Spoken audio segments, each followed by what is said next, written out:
We're going to be looking at the structure deck, which is called Blaze of Destruction. This came out in 2006, and it is the third deck in the OCG's structure deck series, the 11th including the character structure decks. This followed on from the structure deck Zombie Madness in the TCG. In the Korean structure deck, it was referred and released on April the 29th, 2006. And a special set was released on May 10th, 2006. It's a struggle of the elements with the two new structure decks: control the waves and crush your opponents with fury from the deep, or leave them standing in a cloud of smoke with the fire monsters of Blaze of Destruction. The structure decks are ready to play with out of the box, so you can use each of their strategies. Each deck has 40 cards with one brand new ultra rare monster, rulebook, and a dueling guide, which assists a duelist in taking his game to the next level.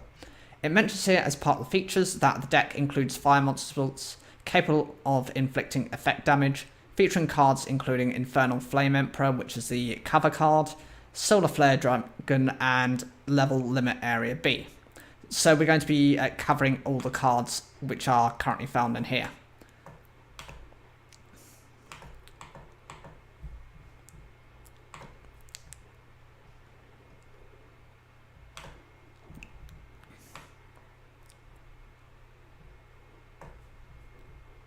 So I'm just going to just get that up, the first one, which will be the Infernal Flame Emperor.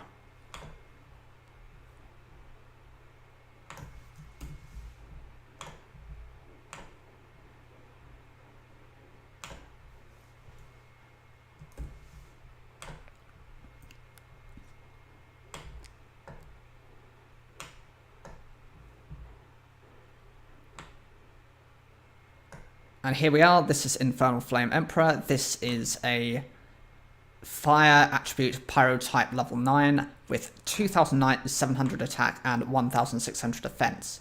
Its effect is that this card cannot be special summoned. When this card is tribute summoned, you can remove from play up to 5 fire monsters in your graveyard. Destroy a number of spell or trap cards on the field equal to the number of monsters removed from play by this effect. The benefits of this card is this has the opportunity to banish up to that many spell and trap cards your opponent has, so they can't use any sort of double effect which happens in the graveyard. Bear in mind, at 2006 you didn't really have many of those, so it wasn't so relevant then, but it was still almost impossible for them to use any sort of recovery to bring it back from the graveyard to their hand, because there weren't banish equivalents of that. It does have the restriction that it cannot be special summoned, but I suppose that at the time was considered to be over the top. It was just too extensive for them, and it does come at the cost of banishing your fire attribute monsters. Unless you're running very specific types of recovery support, they're likely to be left in the banish pile and be unable to be recovered. For a level 9 monster, 2,700 attack points is fine. I think it's more useful because it's got a one-time effect than anything else.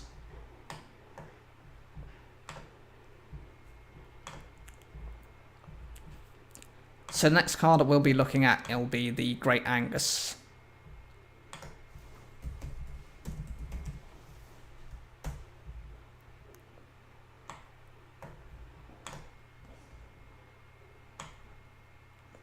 Great Angus is a fire attribute beast type level 4 with 1,800 attack and 600 defense.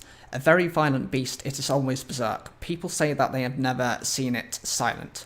For a level 4 monster, 1,800 attack is decent, even though it does have very low defense points. This isn't so much for concern because you're just going to be using it as a giant beat stick, and most of the other archetypes, some of the other structure decks had their equivalents to this. For example, with the Dragon's Roar structure deck, that came with Luster Dragon, which was a level 4 with 1,900 attack points.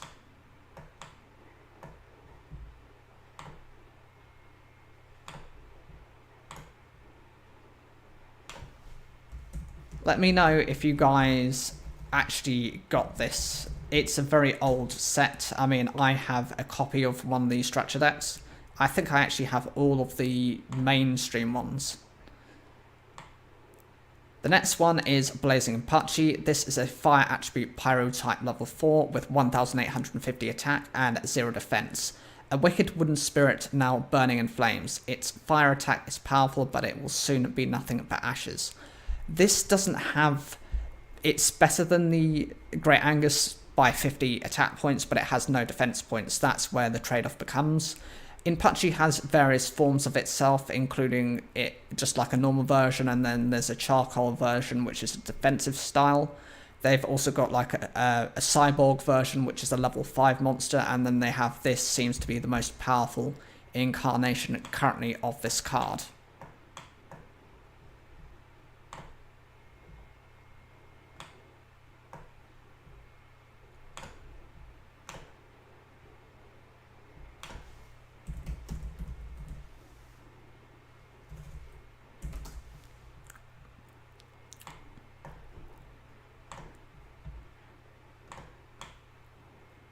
UFO Turtle is a fire attribute machine type level 4 with 1400 attack and 1200 defense. When this card is destroyed by battle and sent to the graveyard, you can special summon one fire attribute monster with 1500 or less attack from your deck in attack position. This is beneficial within the deck for getting out a variety of different monsters. Ultimate Baseball Kid, for example, gains 1000 attack for each other fire attribute monster on the field. So if you actually able to cycle out some other ones, then you have a quite decent powerful monster. Alternatively, you've got the Raging Flame Sprite, which can attack directly, and each time it does so, it increases its own attack by 1000 attack points. Or you could go into Solar Flare Dragon, which, if you've got another fire attribute monster on the field, can prevent your opponent from targeting it for attacks, as well as doing 500 points of burn damage during the end phase. It's one of the notable kind of attribute summoners. So, for example, you have Mother Grizzly, which is the water attribute. You have the other varieties. You've got Giant Rat, which is the earth attribute, and Mystic Tomato is the dark attribute. Can't remember off the top of my head the other two. There's Flying Kamakiri, number 1, that was the wind attribute, and Shining Angel was the light attribute summoner.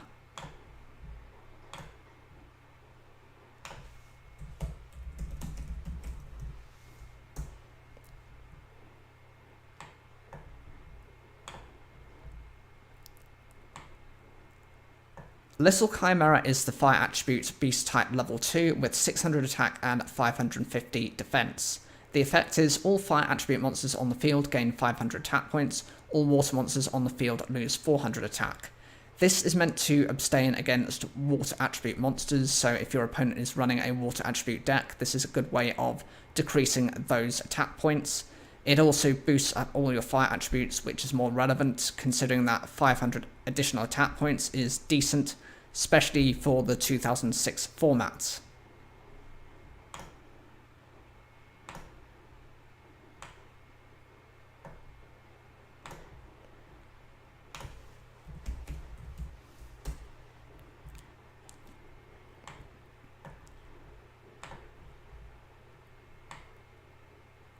Inferno is a fire attribute pyro type level 4 with 1100 attack and 1900 defense. It can't be normal summoned or set. It must first be special summoned from your hand by banishing one fire monster from your graveyard.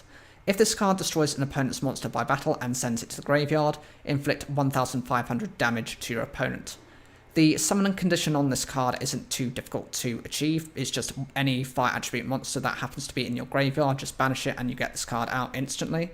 It can be used just as part of a tribute summon, or alternatively, if you can actually increase this to a certain attack percentage to a certain level and just be able to wipe out your opponent's monsters. 1500 points of burn damage is significant and could be game ending for the opponent.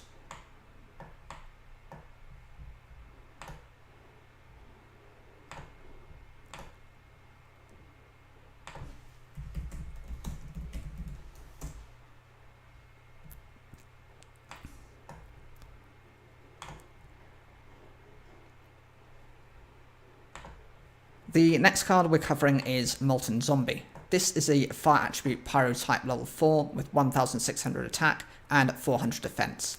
When this card is special summoned from the graveyard, draw one card. This is the equivalent of a fire attribute version of Sacred Crane, which basically does the same thing. When it's special summoned from the graveyard, you get to draw an additional card. It's not bad of an effect, but it's just relying too heavily on this. Considering its stat lineup, it's not relevant these days. It was probably useful at the point, but at the same time, it probably didn't have so many graveyard recovery options.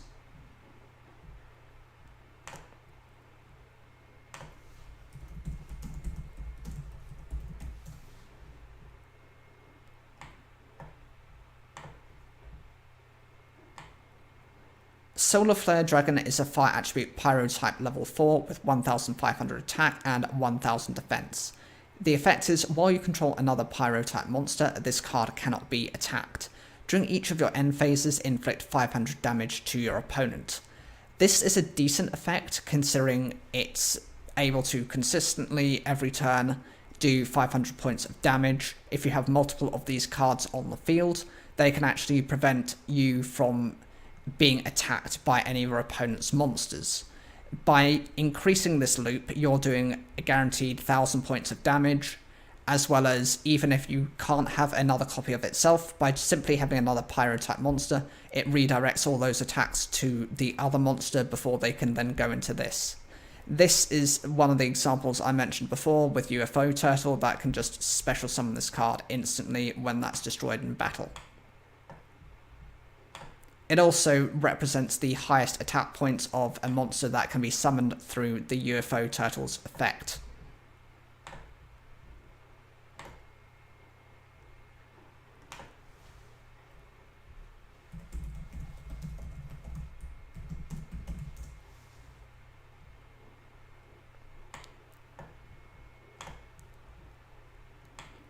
This was my favourite card, actually, from the set, from the structure deck. I think it was particularly useful. It may not seem that impressive now, but at the time, if you could get this out, it could be the difference between you winning and your opponent losing. It's a fire attribute warrior type level 3 monster called Ultimate Baseball Kid. It has 500 attack and 1000 defense points. This card gains 1000 attack for each face-up fire monster on the field except this card. You can send one other face-up fire monster you control to the graveyard, inflict 500 damage to your opponent. Potentially at the time, if you could get, I don't know, another 4 fire monsters on the field, this would get to become a 4500 attack monster, the equivalent of a Blue Eyes Ultimate Dragon.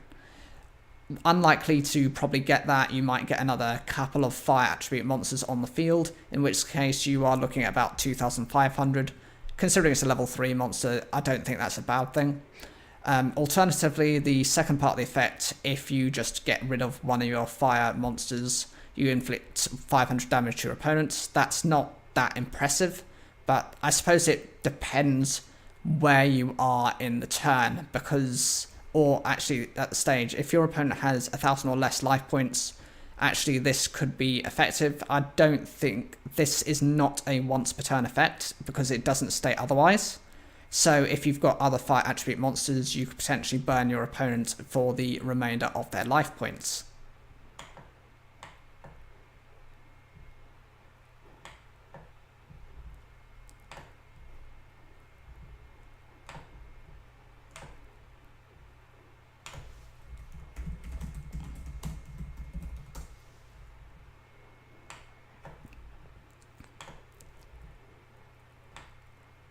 This was another one of my favourites from the structure deck. This is Raging Flame Sprite. It's a fire attribute pyro type level 3 with 100 attack and 200 defense. This card can attack directly. If this card inflicts battle damage to your opponent by a direct attack, it gains 1000 attack points. This is not a bad effect considering that, okay, it only starts off with 100 attack points, but if you can protect this card at least for a couple of turns, it's going to be over 2000 attack points, in which case it no longer needs so much protection and can probably defend itself. It's a good way of consistently doing damage each and every turn, and since it's battle damage, there are other cards you can pair with this to cause more problems for your opponent. My case examples are the two continuous trap cards called Robin Goblin and Robin Zombie. Robin Goblin has the effect if you inflict battle damage to your opponent has to send one random card from their hand to the graveyard, at which point that would be quite devastating if they don't have what they need. And Robin Zombie does the same kind of thing, but actually it takes the top card from their deck and sends that to the graveyard.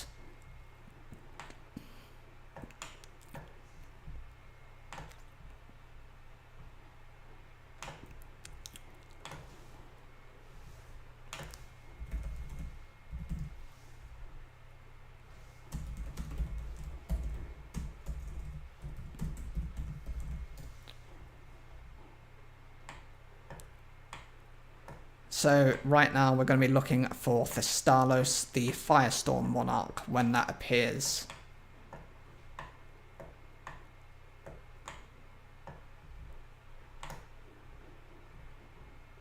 It does have quite a few times that it was kind of used, so there we go. This is the card itself. Yeah, Thestalos, the Firestorm Monarch. It's a fire attribute pyro type level 6 with 2,400 attack points and 1,000 defense. The effect is if this card is tribute summoned, discard one random card from your opponent's hand. Then if it was a monster card, inflict damage to your opponent equal to its original level times 100. This is one of the Monarch monsters, and it's the specific one which covers the fire attribute. 2,400 attack points is basically all they have. I mean, you do have the Mega Monarchs, which are 2,800. Those are just beefed up versions of these cards, and this has 1,000 defense points, which makes it arguably a bit of a problem if they can change your battle mode. When this card is instantly tribute summoned, you just get to discard a random card from your opponent's hand. If it happens to be a monster, you then inflict burn damage, which is decent, depending on what you actually hit. It can take out some of their most powerful cards, even if it's not a burn type effect. If it's not a monster card that you hit through this effect, you're still ripping away one of their important spell and trap cards, which is always going to be more difficult for them to get back from.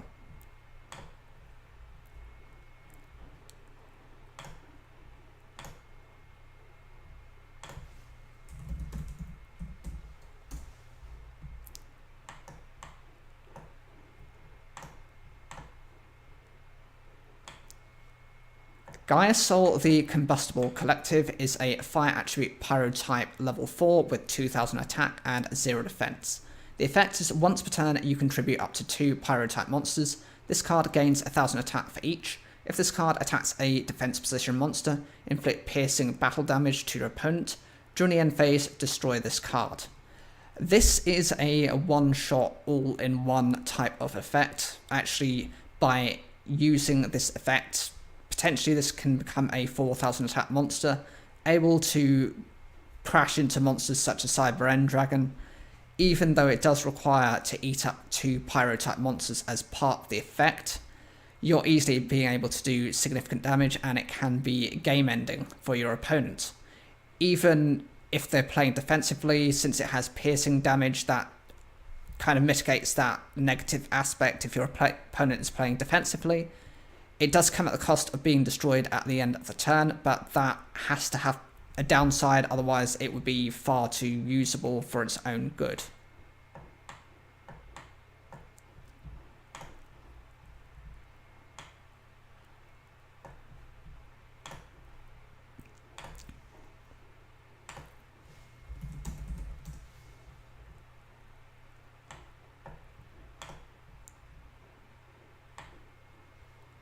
Foxfire is a fire attribute pyro type level 2 with 300 attack and 200 defense.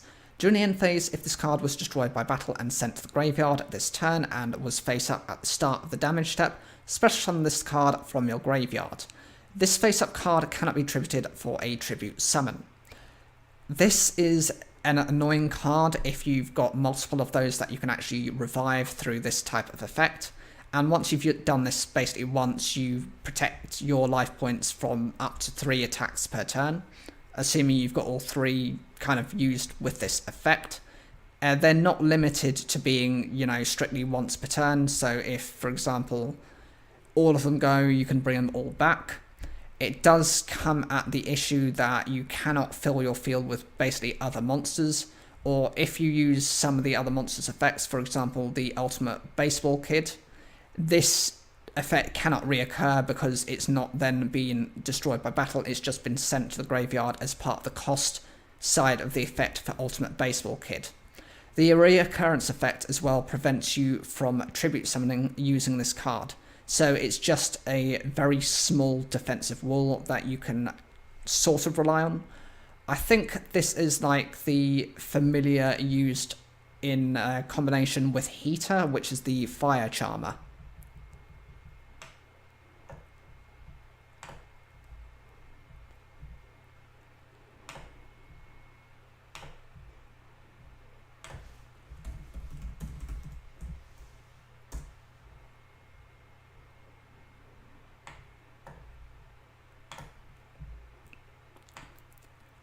Snatch Steal is a equipped spell card with the effect: equip only to a monster your opponent controls, take control of the equipped monster. During each of your opponent's standby phases, they gain 1000 life points. This is a decent effect in that you're able to take one of your opponent's monsters, be that any of them the extra deck monsters or any of their normal monsters. There isn't really any restrictions, other than, there isn't any restrictions. It's useful if your opponent has gone and used a lot of resources to bring out a particular monster. It's also useful as a way of maybe tributing it for something else you need, or keeping that monster around to use it against your opponent. Sometimes the sweetest victories are the ones you gain from actually using your opponent's monsters against them. The downside being 1000 life points gained each standby phase of your opponent's turn. That's fine, because it can't be just you gaining something. Essentially, if you can do more damage than what you're healing up, that's the justification for this card.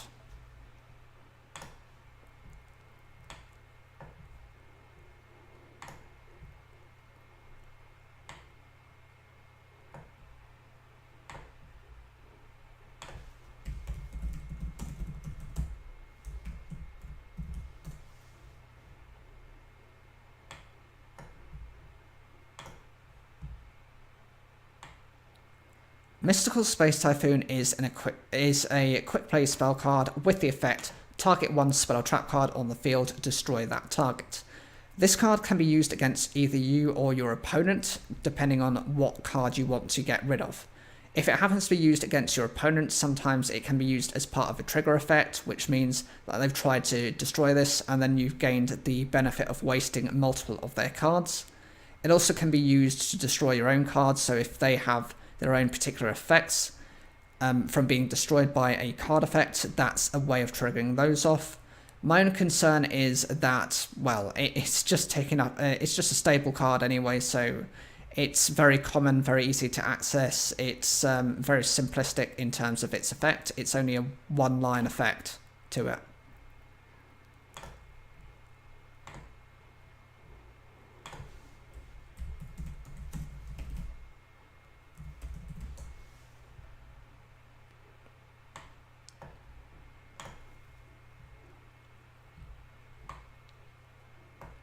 Molten Destruction is a field spell card with the effect: all fire monsters gain 500 attack and 400 defense. This is your go-to fire attribute field spell. If you combine this with Little Chimera, then all of your fire monsters are receiving 1000 attack points. It does come at the cost of 400 defense points, so if your opponent has a deck which relies on changing battle modes, that could be a bit of a disadvantage for you. Overall, I don't think it's too much of an issue, and it's definitely something that you need to be running a couple of copies of to gain the most of its effect. And it also speeds up the course to victory.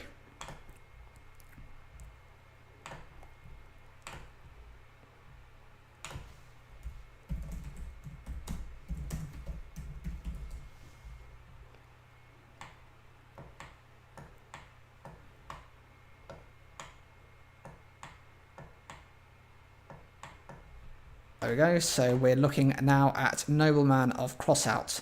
This is a normal spell card with the effect target one face down monster on the field, destroy that target, and if you do, banish it. Then if it was a flip monster, each player reveals their main deck, then banishes all cards from it with that monster's name. This is useful in certain decks to face off against defensive style of decks because those effects aren't activated. If it happens to be a flip monster, it's very highly unlikely you and your opponent are going to have similar styles of decks, so it's most likely going to affect your opponent's ability to then use these cards, especially if they don't have any cards which recover from the banish zone.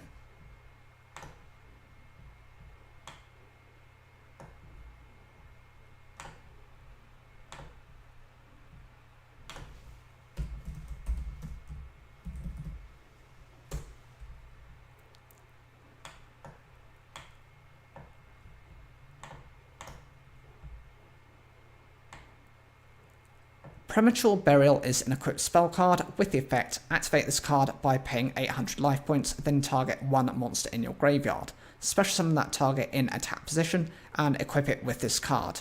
When this card is destroyed, destroy the equipped monster. This is a very useful card in certain circumstances and can be more favourable than trap cards such as Call of the Haunted. For starters, this can be activated whenever you like on your turn, so it can be during your main phase 1 or your main phase 2. Depending on the situation, it is a 800 life point cost, but you're able to recover a particular card. If it's a powerful monster, then you might want to just use it as it is. Alternatively, if it's not a powerful monster, it can be used as part of a tribute. The only downside of this card is that if your opponent happens to use something like Mystical Space Typhoon against this, then you lose the monster that's been equipped by this effect. And then you've wasted those 800 life points as costs.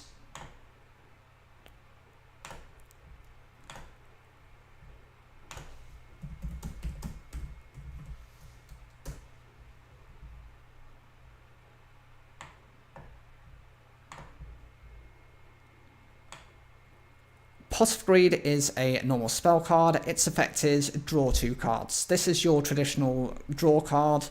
Unlikely will it ever be reprinted or will it ever come back from the unrestricted ban list.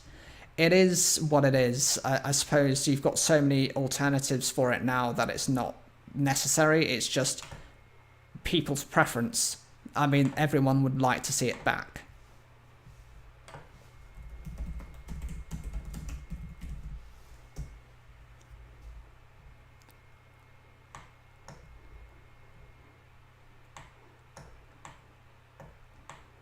Let's find Tribute to the Doomed now.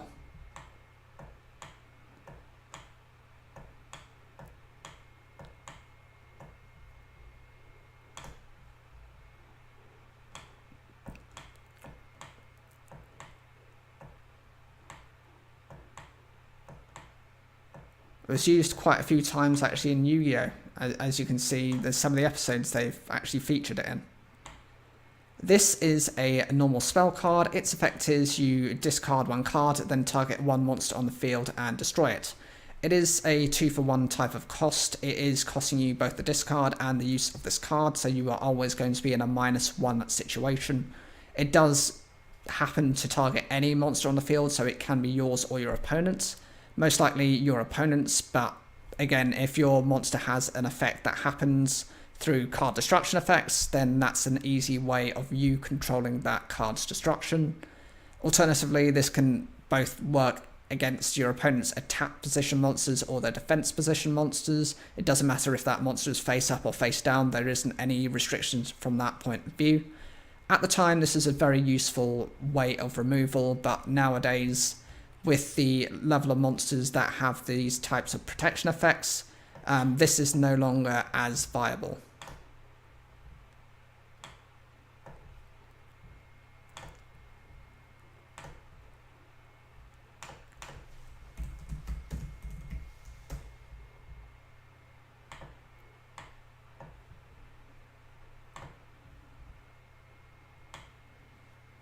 Heavy Storm is a normal spell card. Its effect is to destroy all spell and trap cards on the field.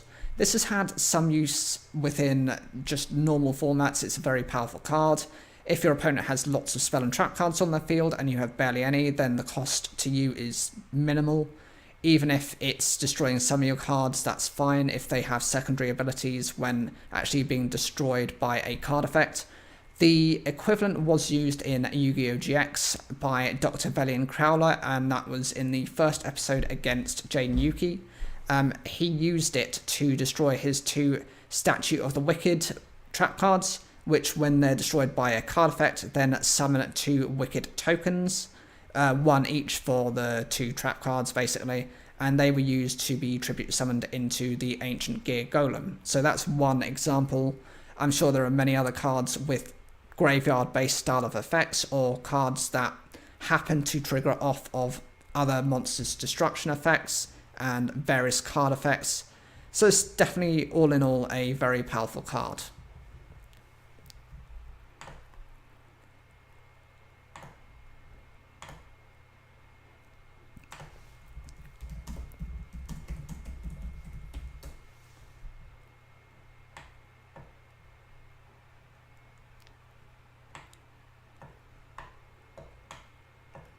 Let's see where Dark Room of Nightmare is.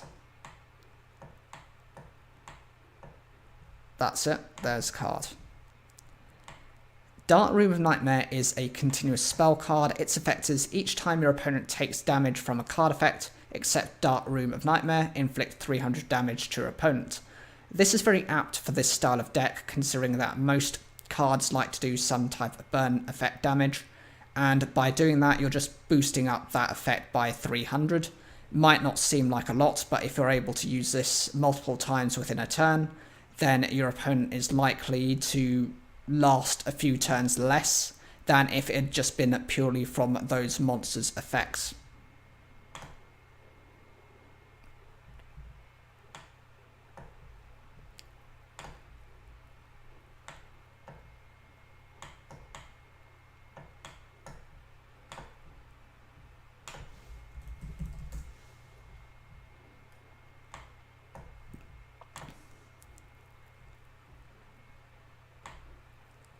Reload is a quick play spell card. Its effect is add all cards in your hand to the deck and shuffle it, then draw the same number of cards that you added to your deck. This is the older version of Magical Mallet. I mean, Magical Mallet came out of Yu-Gi-Oh! GX, and that was used by Chaz Princeton commonly. It was used within the anime. This version happens to be better because it's a quick play, so it can be activated during yours or your opponent's turn, and it basically just replaces the cards that you don't want from your hand back into the deck. You reshuffle and then you draw the same number of cards. The concern of this is it's still a -1, as you're having to activate this to draw basically 1 less card. But it's also a good way of managing your deck. So for example, if you've drawn very high level monsters, you may be able to draw into and cycle back into some more effective monsters that you can actually summon.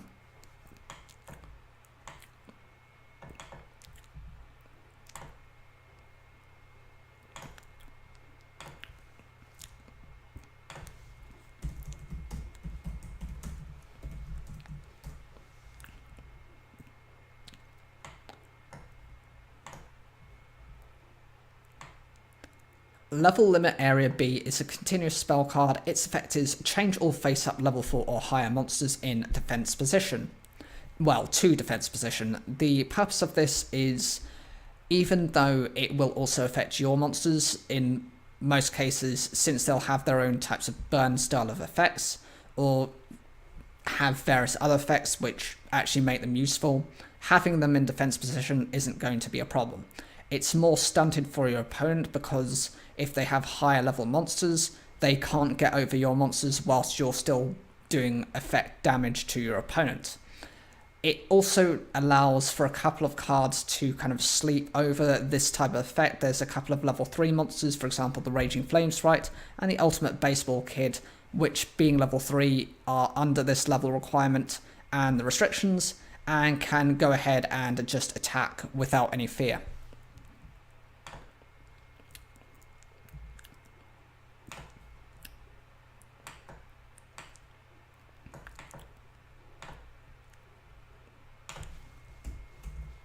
So the next one will be Necklace of Command.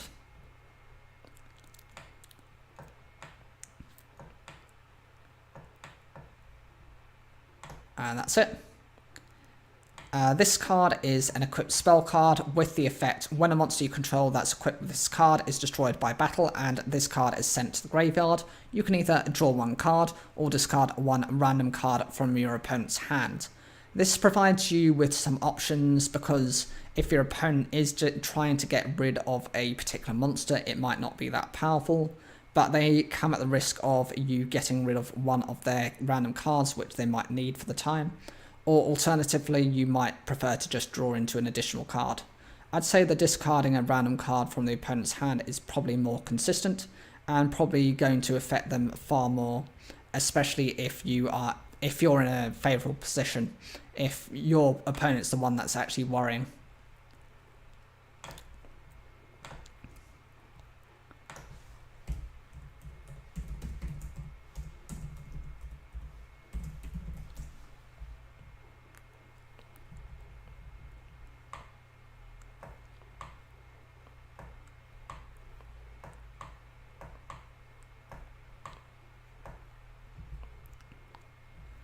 The next card we've got is Meteor of Destruction.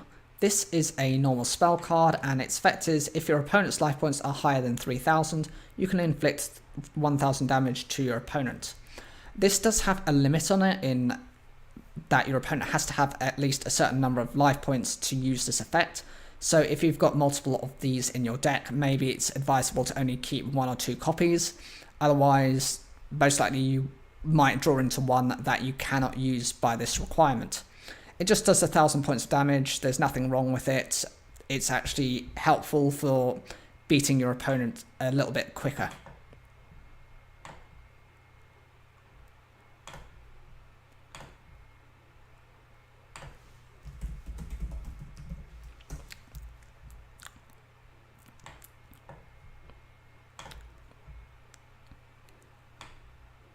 Dust Tornado is a normal trap card, and its effect is to target one spell or trap card your opponent controls, destroy that target, then you can set one spell or trap card from your hand.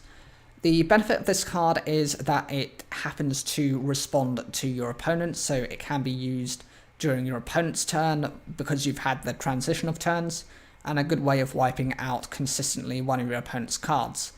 It also enables you to set a spell or trap card, so if you do happen to set a trap card, you can then use it during your next turn rather than having to wait to set it to then activate it the following turn. The only concern about this card is it's very slow acting, unlike Mystical Space Typhoon, which is a quick play spell card. This has to be set before it can be activated during the next turn.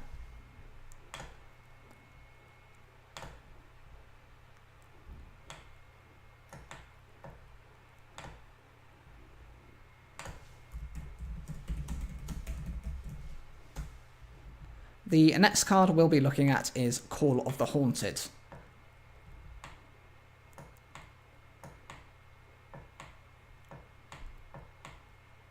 Whenever that comes up, that's it, there we go. This is a continuous trap card with the effect, activate this card by targeting one monster in your graveyard, special summon that target in attack position. When this card leaves the field, destroy that monster. When that monster is destroyed, destroy this card.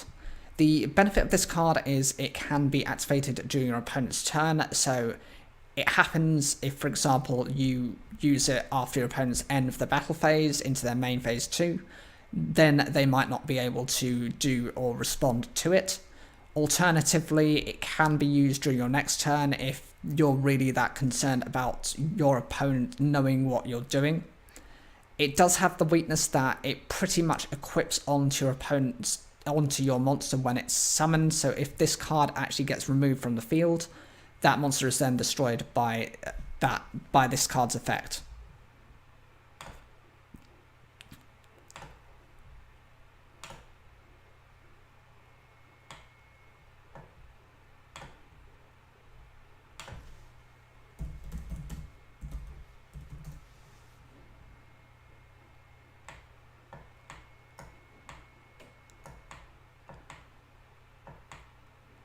Yeah, now we're going to be looking for Jar of Greed when that appears.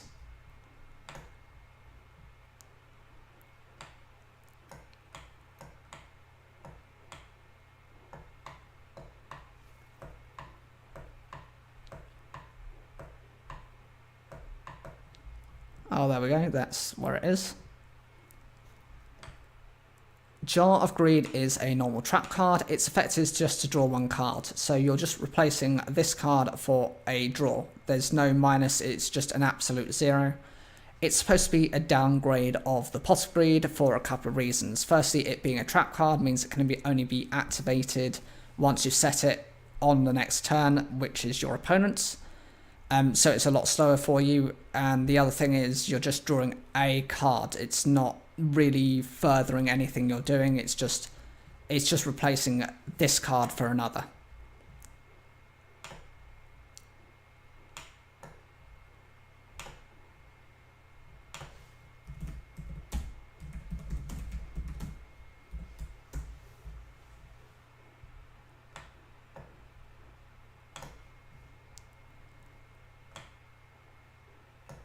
Spell Shield Type 8 is a counter trap card with the effect activate one of these effects.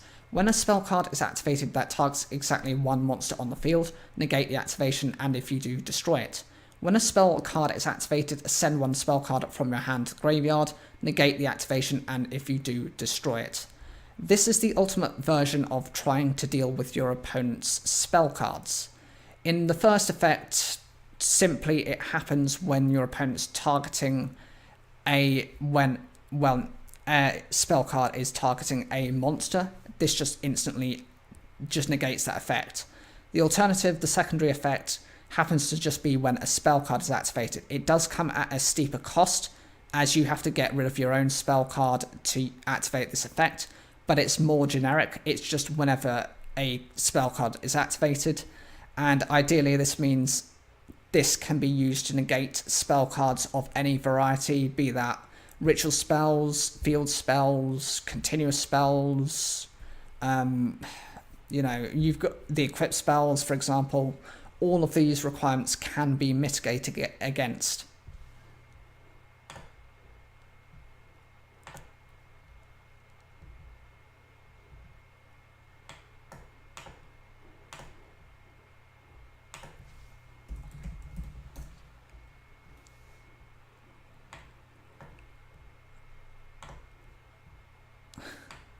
Backfire is a continuous trap card. Its effect is when a fire monster you control is destroyed and sent to the graveyard, you can inflict 500 damage to your opponent. This is useful because it can be through any form of destruction. It can be during a battle, which is a form of destruction, or it can be through card effects. Interesting thing about that is it just has that level of variety and option, whereas a lot of cards don't really have those requirements.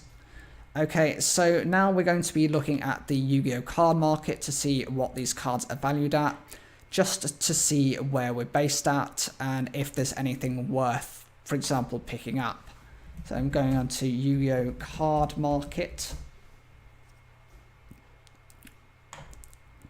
And I'll just be bringing that up now.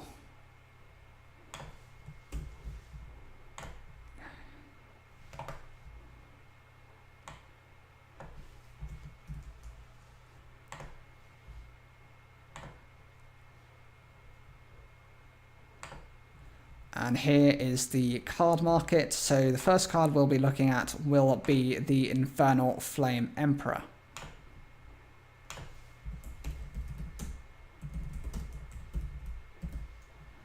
And in terms of its coding is SD3. That's Structure Deck 3. And you've got the separation on this, so it's not had too many copies of it made.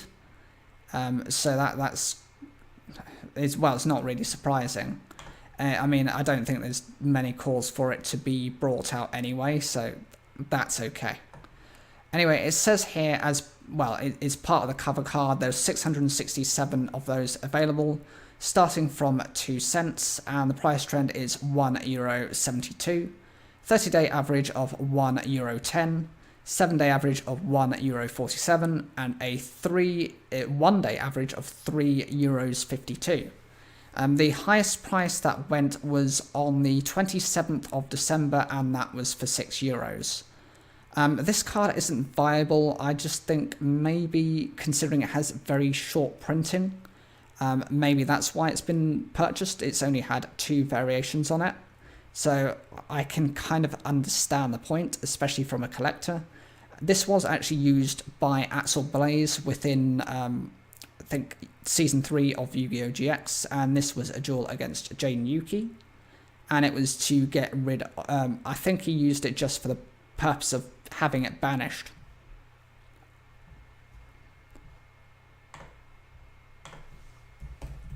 So the next one is Great Angus. This one has 351 copies available. It's from 2 cents. Price trend is 14 cents, 30-day average of 13 cents, 7-day average of 16 cents, and a 1-day average of 15 cents. I think it is worth the price considering that it's a normal type monster, and if you're trying to run any sort of normal type fire attribute deck, this is definitely a key card you'd want. In terms of its highest pricings, we've got a couple here. There's the 20th of December at 35 cents. It also registered on the 20th of October for 34 cents. I'm guessing actually for the pricing that's not too unreasonable if you're getting it specifically just for the card itself.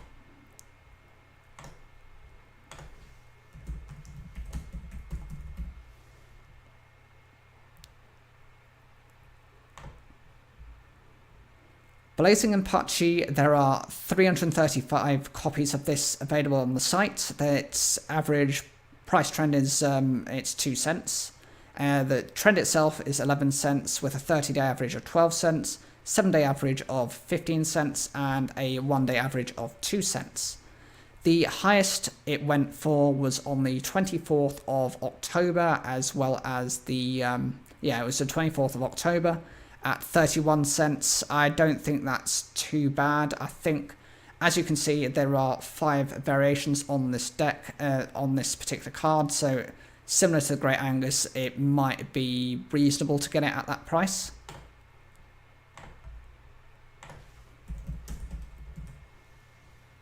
The next card being a UFO Turtle. So there are 1,214 copies of this on the marketplace, anywhere from 2 cents. Price trend is at 11 cents. The 30-day average price is 11 cents. 7-day average price of 12 cents and a 1-day average price of 15 cents. There are 20 different reprints of this card, so I can understand why the pricing is as low as that. And since most people will use it in some form of deck, I can understand why it's been left as that viable. In terms of its highest price over a period of what seems to be a couple of months, it reached on 39 cents on the 21st of November this year. I don't think that's too bad a price, especially if you can get it at, for example, a reasonable price. Or a reasonable condition, I should say.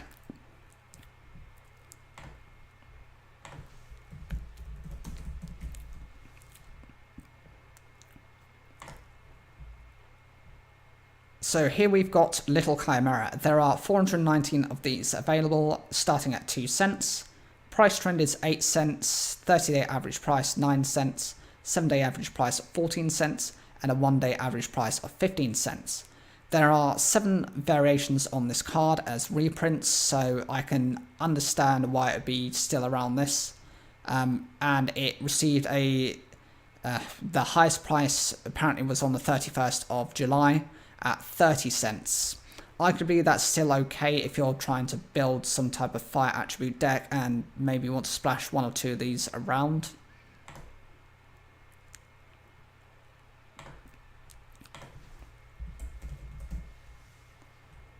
So we'll be looking at Inferno now. Okay, there's quite a few. Oh, that's why, because there's so many different names attached to this. So we're going to have to try and look for where SD3 is in here. No, SR, that's SR03.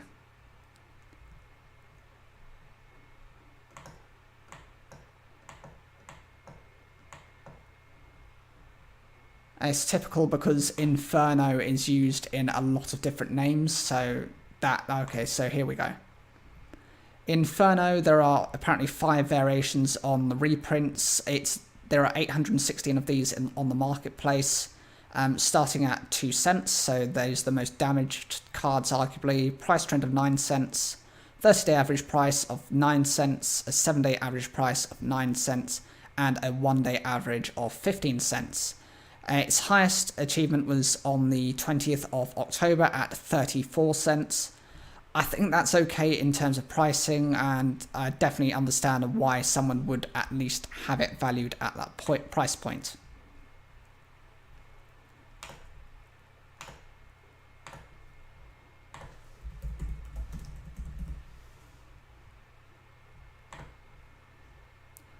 Molten Zombie, there are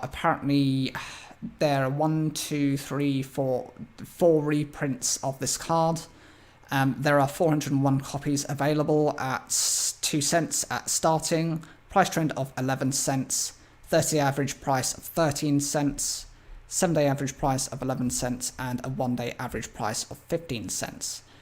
This achieved on the 13th of March this year, 89 cents, which I don't understand if there's any specific combo that works around this other than maybe just wanting to use it as a perhaps recovery/draw engine. It's definitely not worth that price. I would be sticking around at no more than about 30 pence per card. Well, per copy of that card.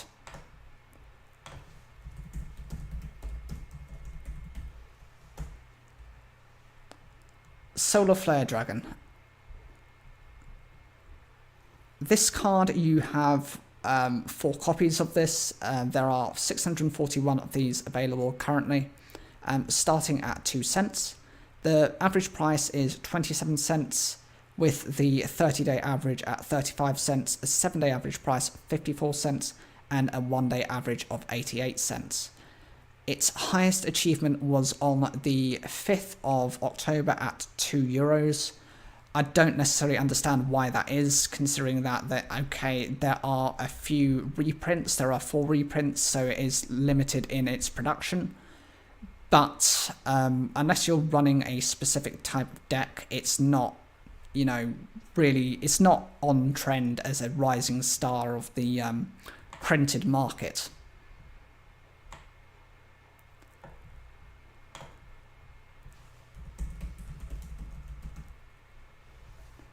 Let's check for Ultimate Baseball Kid.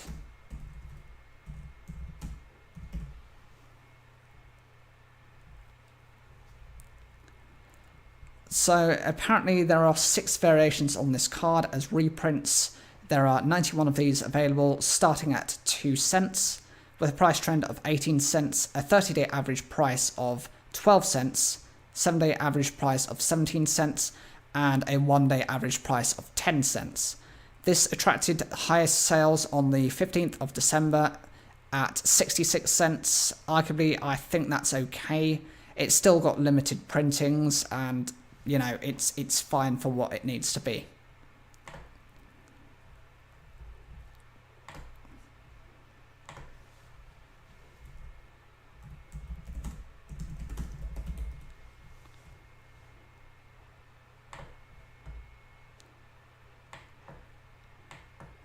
Raging Flame Sprite, there are apparently 6 variations on this card, and it starts off at 295 of these available to 2 cents. Price trend is 15 cents, 30-day average of 14 cents, 7-day average of 12 cents, and a 1-day average price of 2 cents. This achieved highest attraction on the 2nd of November at 45 cents. I think that's okay considering the viability on the card and its ongoing usefulness.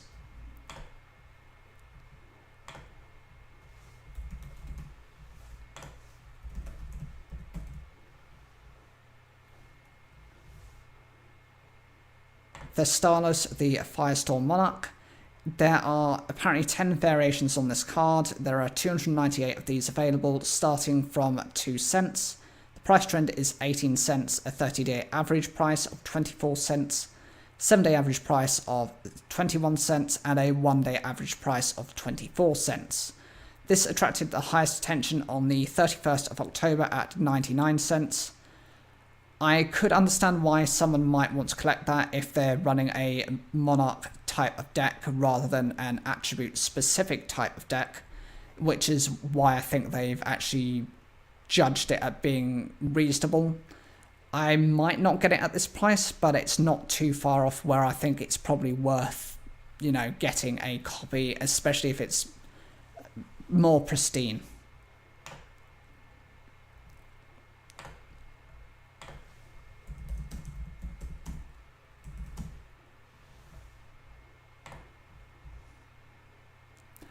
Gaiasol, the Combustible Collective. There are 7 variations on this card, with 348 of these available, starting at 2 cents, with a price trend of 11 cents, a 30-day average price of 13 cents, 7-day average price of 10 cents, and a 1-day average price of 15 cents. It achieved the highest attraction on the 20th of December at 35 cents. I think, pricing-wise, that's justifiable. I mean, it's a common card, it's very easy to access.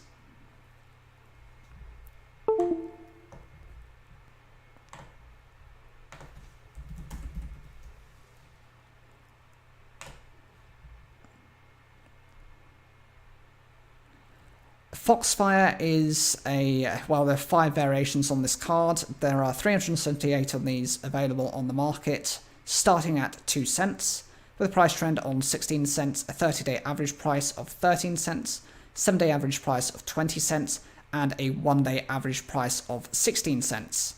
This achieved the highest traction on the 13th of December at 39 cents. I don't particularly understand why someone would get it for this price, but I suppose if they like the artwork on it, maybe that's the reason for it. It's definitely not one of those you would want to pick up or be that interested in picking up.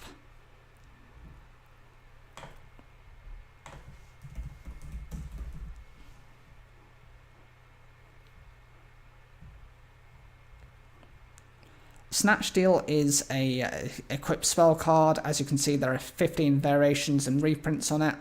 182 of these copies available, starting at 2 cents, at a price trend of 53 cents, 30-day average price of 59 cents, a 7-day average price of 75 cents, and a 1-day average price of 15 cents. This achieved the highest attraction on the 22nd of December at €1.53. I think that's a bit pricey on it. I know some people really want to get these cards, but as you can see here, they're going for very, very low, and I think they're still to an extent restricted, so you can't run that many copies, and arguably the reason is because otherwise it would just be too overwhelming for the opponent.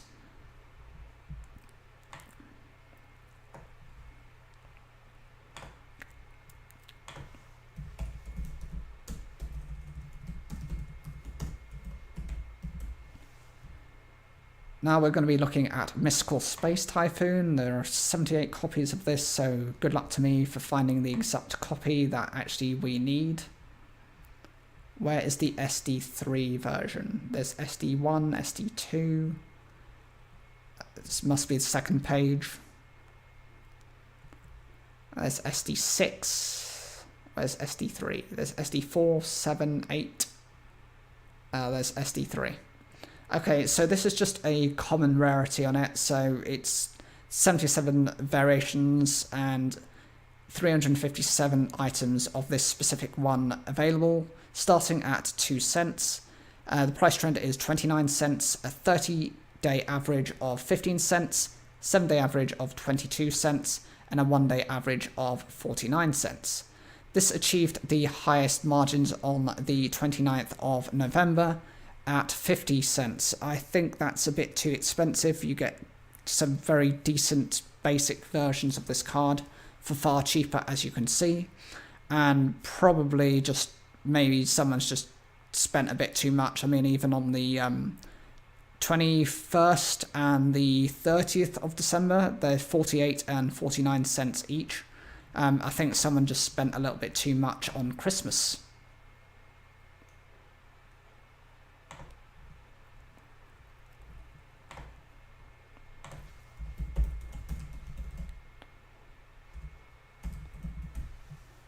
Right, so we've got Molten Destruction is the next one. This is, there's 11 variations on this, with 533 available on the platform, starting at 2 cents, a price trend of 19 cents, 13-day average of 17 cents, 7-day average price of 18 cents, and a 1-day average price of 25 cents. This had its height on the 4th of December at 50 cents. I think that's a little steep for it, but I can understand, since it can be splashed into any fire attribute deck, that maybe you would want a couple of copies of this, and by that stretch, maybe it could be justified at 50 cents. It's not breaking the bank.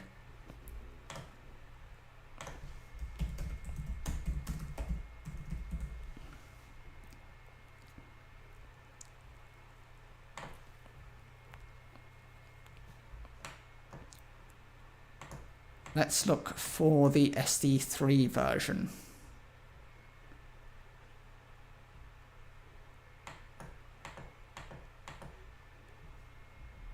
SD1, SKE, SD6, SD2, SD3. There we go.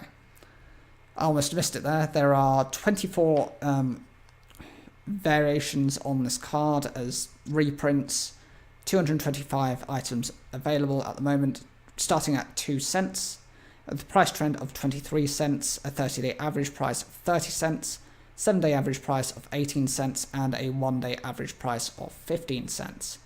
This achieved kind of its highest point at the 3rd of November at 99 cents. I think technically €1 is fine, can be useful in certain types of decks, and can be run quite consistently, so I don't think it's ever going to be one of those situations where it's never, useful in some point.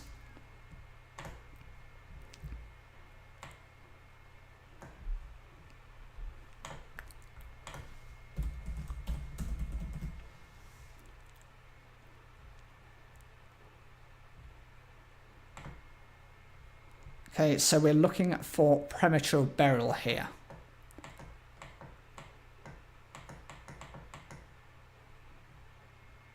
SD3, that's it. So there are 26 different reprints on this card. There are 281 of this particular card on the site, starting at 2 cents, price trend of 20 cents, 30-day average price of 19 cents, a 7-day average price of 24 cents, and a 1-day average of 46 cents. This achieved its highest demand on the 9th of October at 99 cents. Okay, for all technicality, I think that's okay, considering, you can tech it into so many different things. It's not specific to a particular archetype or attribute, nor is it to any typings, so it can be splashed wherever you need it to.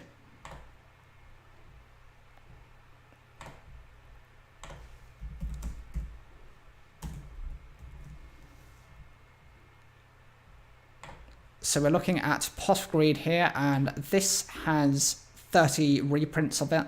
There are 310 of this type on the current market, starting at 25 cents, and the price trend is at €1, 30-day average of €1.29, a 7-day average of 94 cents, and a 1-day average price of €1.29.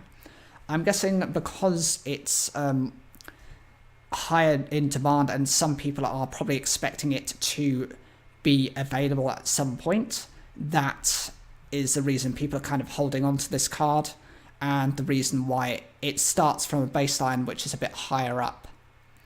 It had got a sale on the 29th of November for €3.99, which is just a little bit unbelievable. It's not that you can use the card unless you're really just using it for playing with friends. You're not using it in tournament because they won't let you in with this card.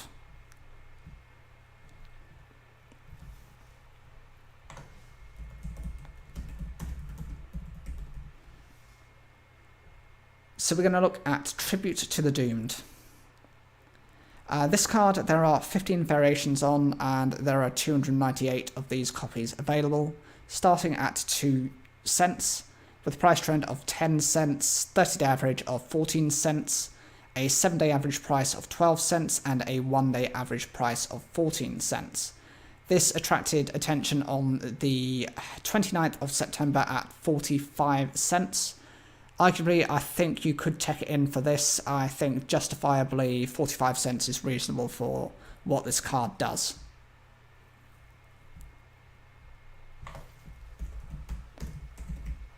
Heavy Storm.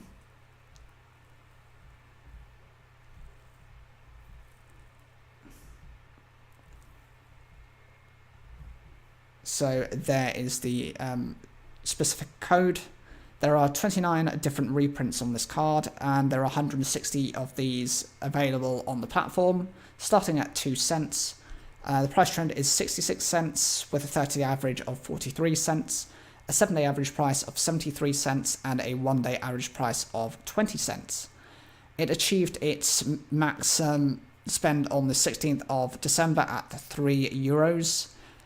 Far too expensive. I have no idea why someone's getting that unless it was the, cleanest, nicest, most pristine version of that particular card.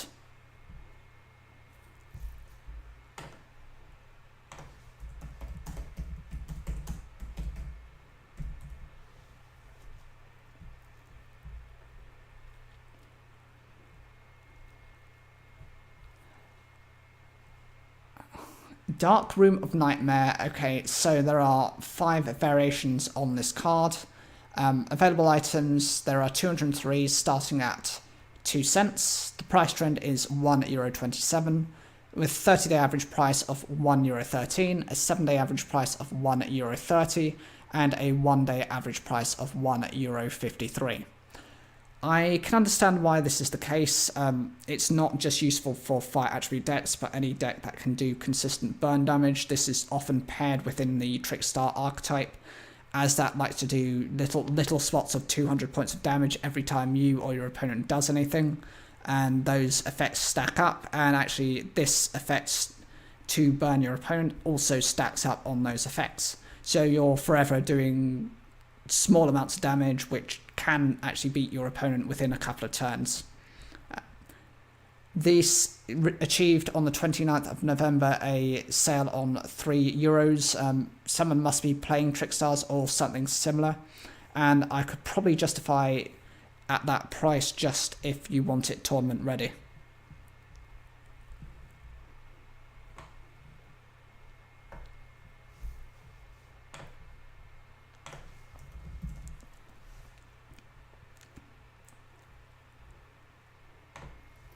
So we're going to be looking again for Reload, wherever this is.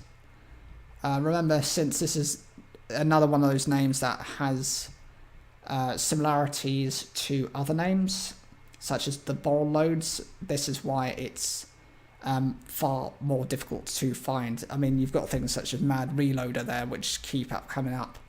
There are 9 variations on the reprints. There are 394 of these available, starting at 2 cents, the price trend of 12 cents, a 30-day average price of 13 cents, 7-day average price of 10 cents, and a 1-day average price of 5 cents. This achieved on the 21st of November a sale of 35 cents, which I think is okay.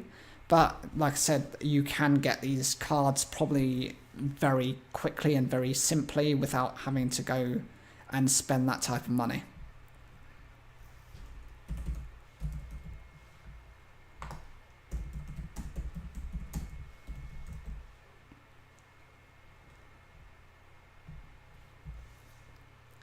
Level Limit Area B, there are about 4 different variations on this card as reprints. There are 189 of these available, starting at 2 cents, with a price trend of 97 cents, 30-day average price of €1.46, 7-day average price of €1.04, and a 1-day average price of €1.22.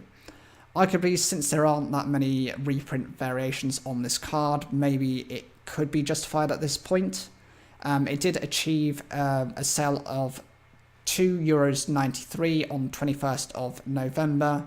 I think that's a little bit steep. You can get better cards than this for cheaper than this, or even if they're not as cheap, probably more effective for what you need.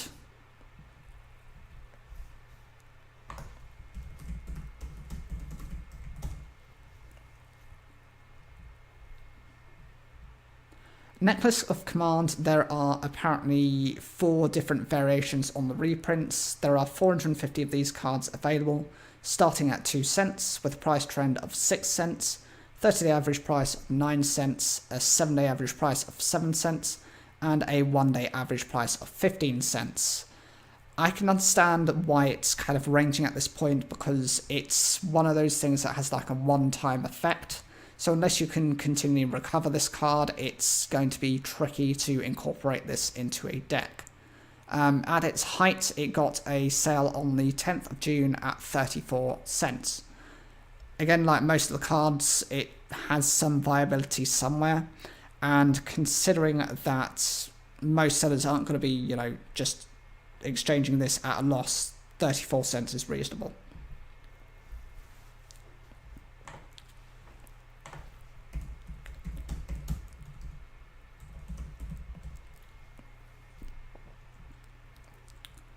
Meteor of Destruction has 4 variations on it, and it starts with available items at 264 copies. It starts in pricing at 2 cents, price trend is 28 cents, 30-day average of 24 cents, a 7-day average of 25 cents, and a 1-day average price of 49 cents. This is reasonable considering that, it's a generic card that can be splashed into any deck. I don't find it acceptable that someone purchased it on the 21st of October at €1.31. I think that's a bit too much, and I definitely think that person should not have got it unless it happens to be in the highest quality type of card.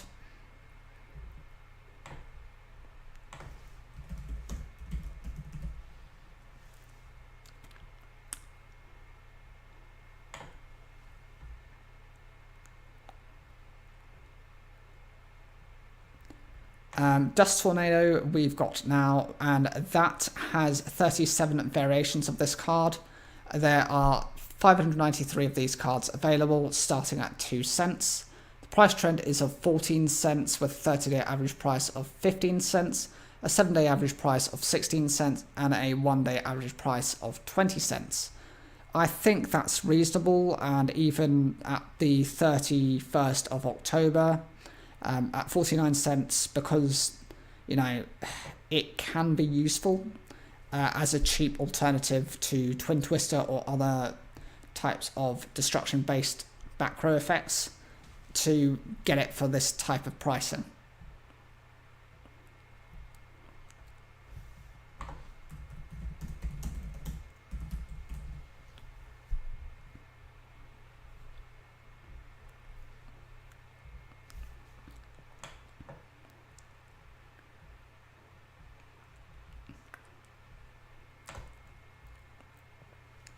Call of the Haunted has 64 different variations on it, and there are 397 of these available on the site. Starts at 2 cents with a price trend of 12 cents, 30-day average price of 10 cents, 7-day average of 9 cents, and a 1-day average of 4 cents. At its height, it achieved on the 3rd of October 43 cents, which I think is probably reasonable considering, the seller wants to make a profit. That's probably where its baseline is.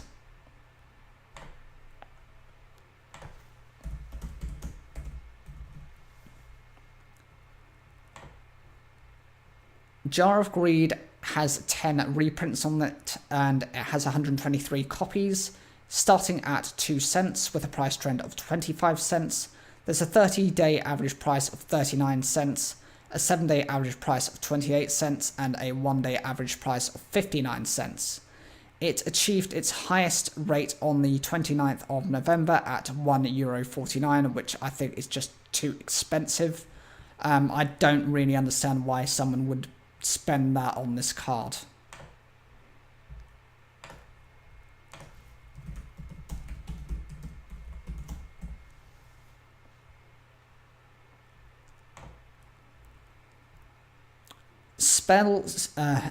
Spell Shield Type 8 has 7 variations on it, and there are 373 of these cards available, starting at 2 cents with a price trend of 15 cents. It has a 30-day average price of 13 cents, a 7-day average price of 17 cents, and a 1-day average price of 15 cents. I think around that line is acceptable, even at its highest on the 8th of December at 39 cents. It's definitely useful, and it's a card I think a lot of people have forgotten about. I know most people associate, for example, Magic Drain or Magic Jammer, and there are other spell type of negation effects, but this is one of those that's so old it's just kind of been forgotten.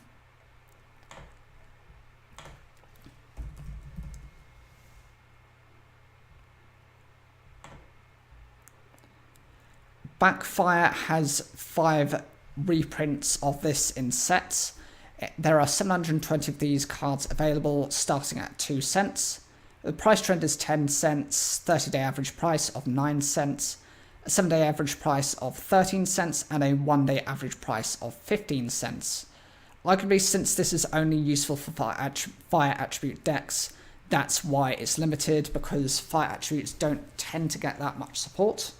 In terms of the highest pricing, I mean, there was a couple of days, there was one that was 24 cents on the 19th of August. I think that's justifiable for the cost price of the card, and I wouldn't say that's necessarily a bad thing. It's definitely probably more viable this way than anything else.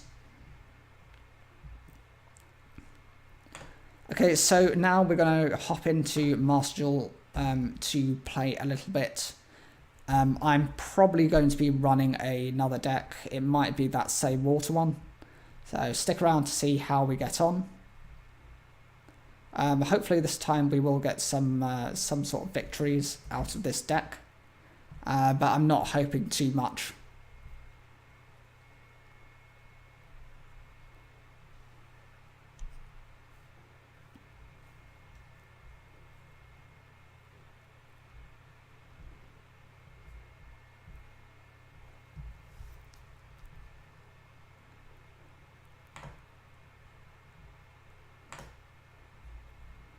So let's just bring up the Master Duel as it comes.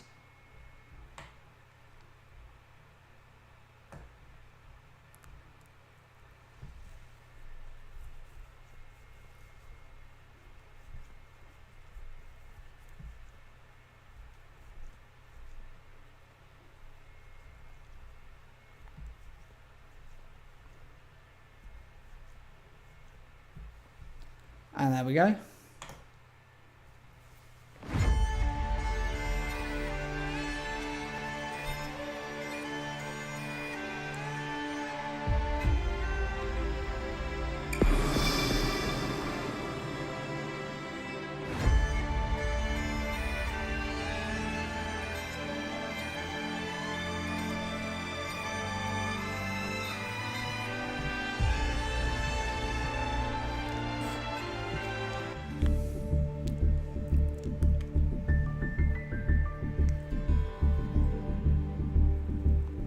There we go, we've got it up and loaded.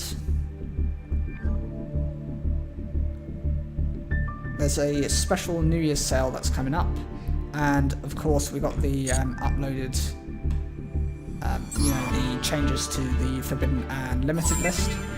So I'm just going to get the gems that I was awarded, and we will go straight into some duels.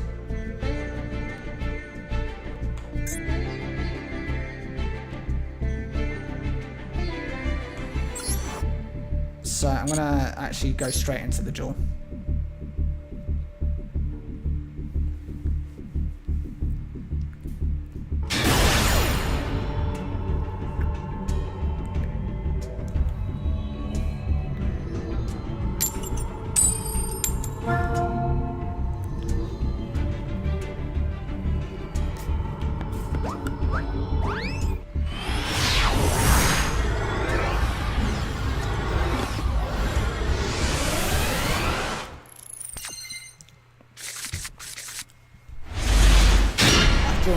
badly in this one. I mean, look at this. I've got a level 5 monster in, and I've got nothing else. All I can do is basically set 2 cards face down,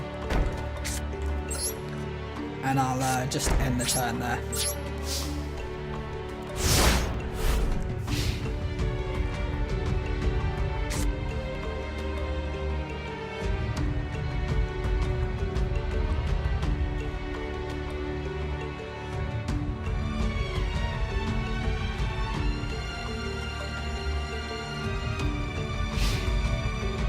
I wonder what my opponent's going to be playing.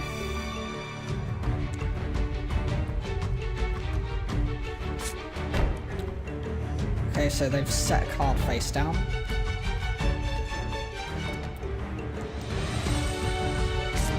And they've summoned Honest.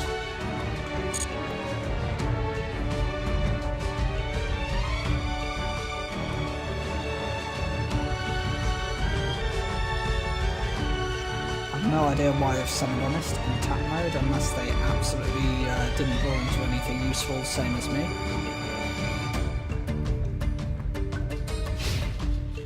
Right, so they've gone into the battle phase. I'm just going to do the damage, which is fine. I'll just take that. That's not so much damage for me to be concerned about.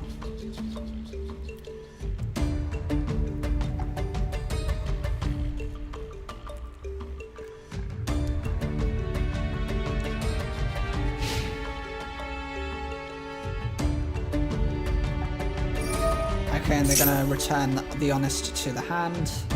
You know what, at this point I am just going to do this.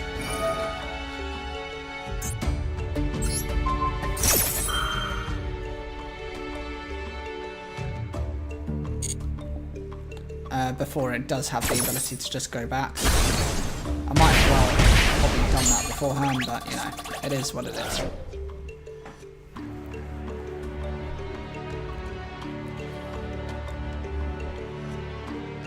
Is my opponent going to do anything else, or are they going to end the turn there?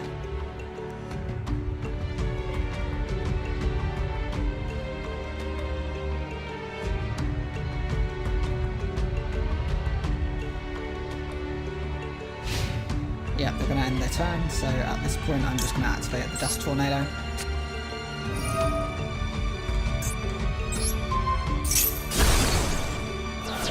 Card Dream Mirrors. Yeah, I'm not too familiar with Dream Mirror anyway, so it's fine.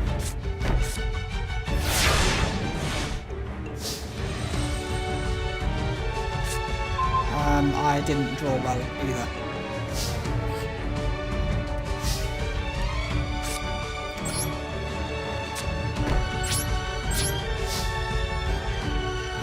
I'm just gonna have to end the turn there. I need a water monster. Preferably one that I can summon.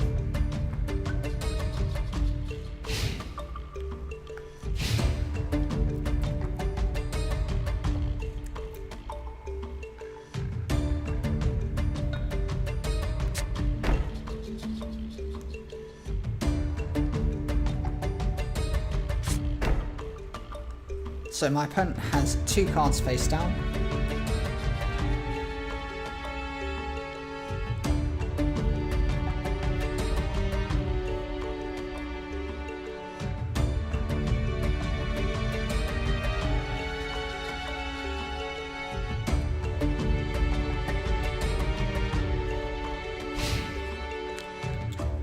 Before ending their turn.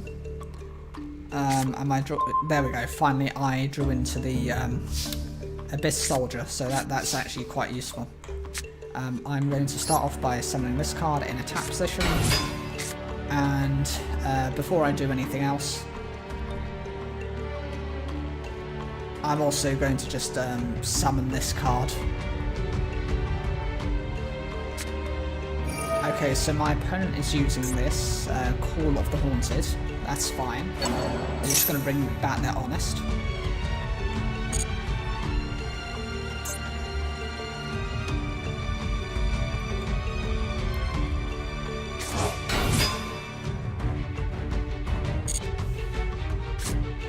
I'm going to have to summon this card, which is the Crystal Shark.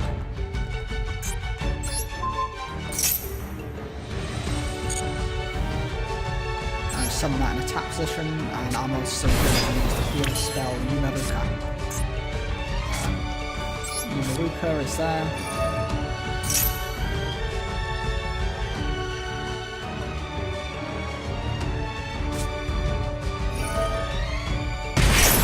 My opponent is going to use Solemn Judgment on it. Okay. I suppose there is something I can do. I can do this, which is, you know what I can do as well. I can just go into, yeah, I can do this. I can go into Stealth Dragon.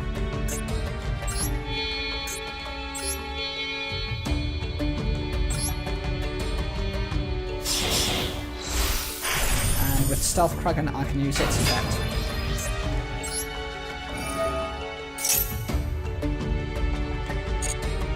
To get rid of the Honest, and just to attack directly.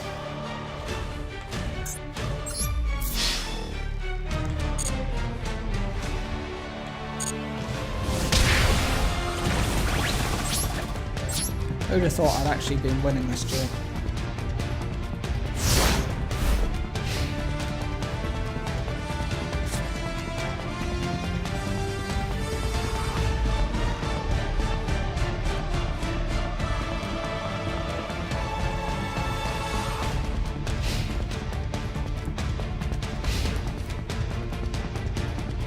What's my opponent planning?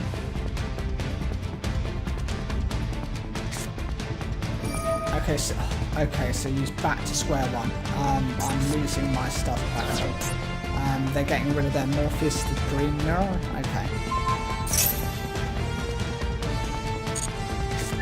Yeah, that's annoying. I've just lost my two monsters.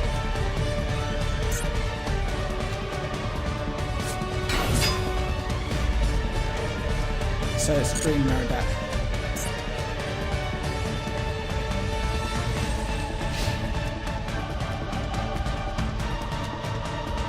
I've been taking some damage here. I'm going to leave that. I don't see the point of me using Jelly Cannon on that card.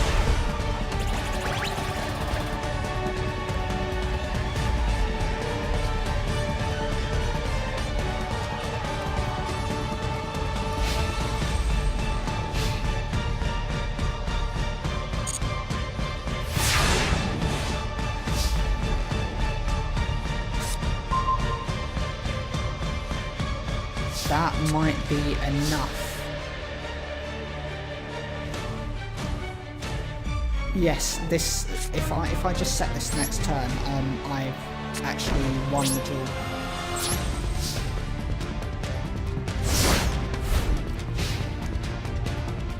The second I can activate this, I just activate.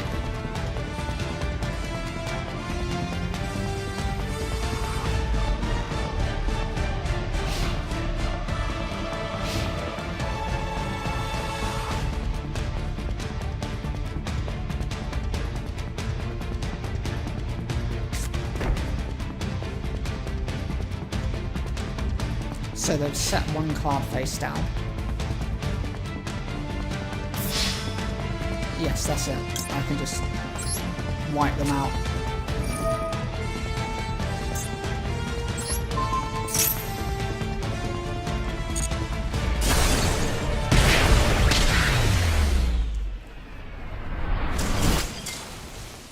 I think I'm actually going to go and change the water attribute deck that I'm using. I mean, this one is very inconsistent.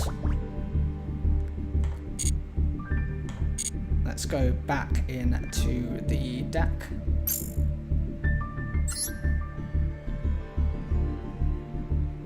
You know what, first thing I'm going to do, I'm going to take these two rewards and see what we get into. So get 80.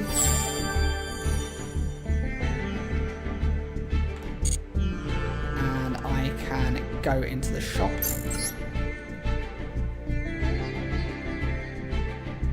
And I can get one of these.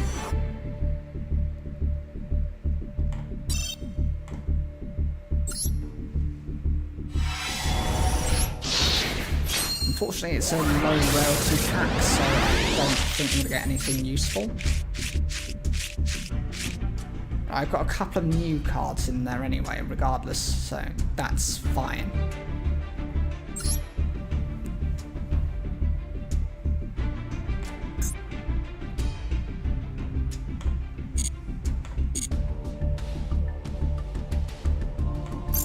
So let's build this new deck. I'm going to create a new deck, and I'm going to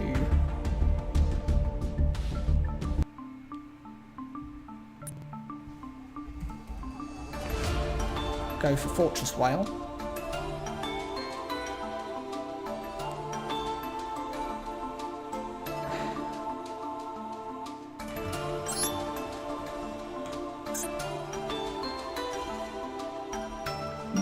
There's the cards that I need.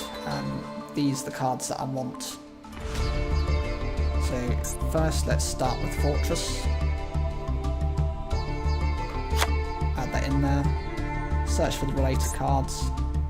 So the first card we want is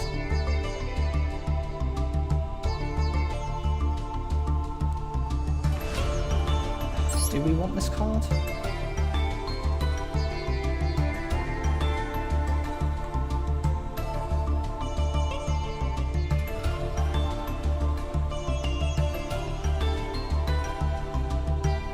I think we want one of these. We will want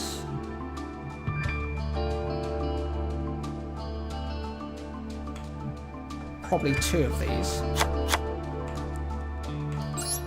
Maybe two of these.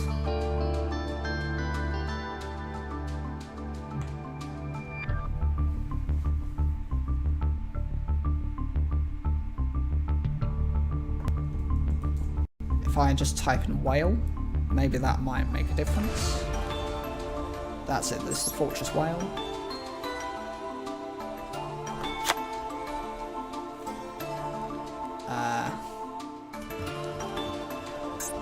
Legendary. If I just type Fisherman.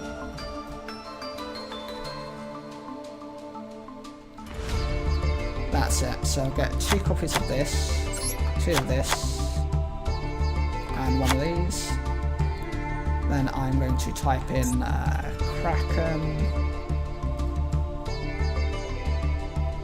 I think one of them was a Kraken. I don't have that card. Yeah, I don't have it. Unfortunately, I can't do anything with it. Let's see the related cards to it. If there's anything related. No, those are all the same cards I've already. Jellyfish. That's it. That's this card. And if I type in Yumi, that might give me some suggestions.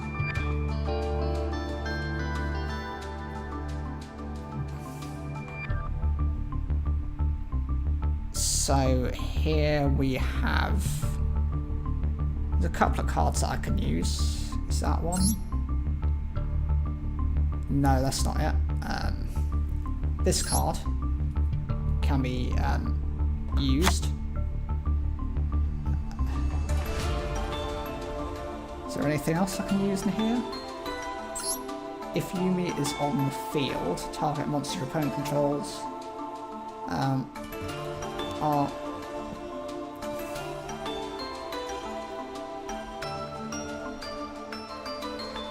right, so I can technically play that, but I don't think it's a good idea.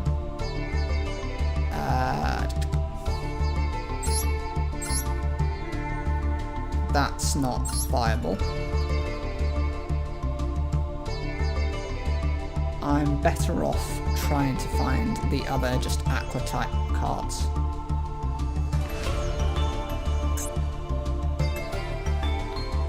So I'm going to go with water. I'm going to go with aqua, sea serpent, fish.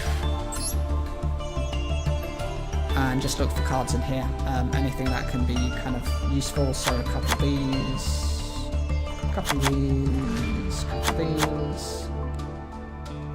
Level adjustments could be... that's useful. 2 Saber Shark. I essentially just need cards that will actually do something for me. Are you going to do anything? This negates attacks, so that can be useful. This gains attack, so that can be useful.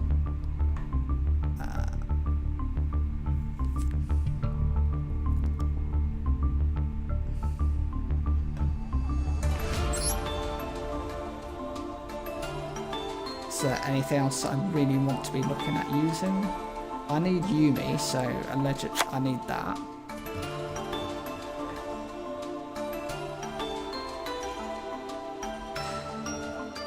Anything else in here? Penguin Soldier might be useful.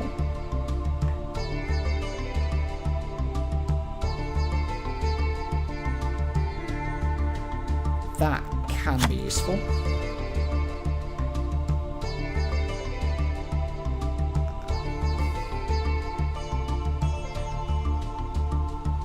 I'm struggling a little bit to find out what I need, but I think that's okay.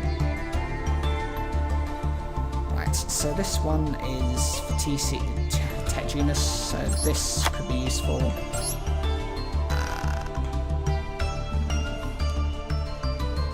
Everything else I think is fine.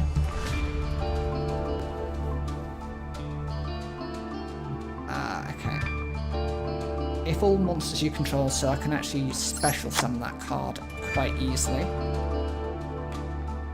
And I think...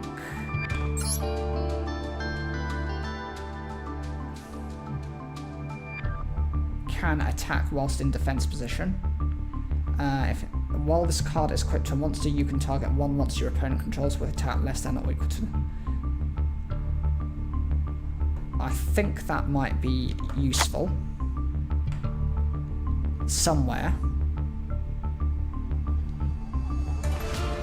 And I'm looking at seeing if there's anything else I can run. Because if I run too much, I'm gonna just go with that. Go with those as well. Yeah, I think that's that. Why not?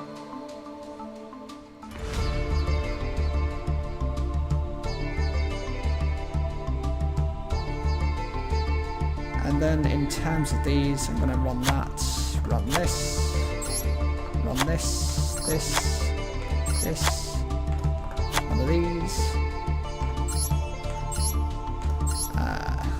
Anything else? No, I think that's probably the best I can actually do with that at the moment. So I'm just going to go back into this, cross it out, I'm going to search for Yumi.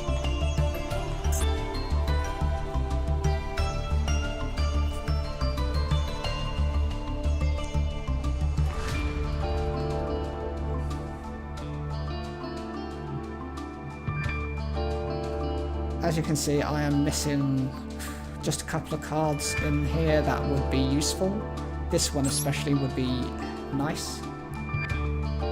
But we're going to have to wait and see when we get that, when that comes viable, when that comes available. Instead, since there's a secret rare, we're not going to get that instantly. The best course of action I can do is basically take 3 of these. Take 3 of those, and everything else will just have to be any kind of traps I can, you know, rely on. Trap cards, yeah. So I do want double Dust Tornado, I want double Ring of Destruction, I want Torrential Tribute, maybe 1 Metal Morph. Do I want anything in particular here?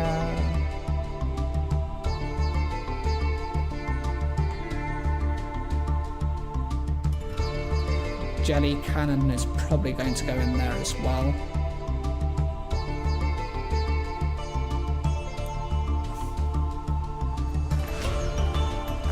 Last who stands, maybe one of these. I generally have a fixation on certain cards that I kind of see as my go-tos, so 2 of these, you know, Divine Wrath is actually quite useful.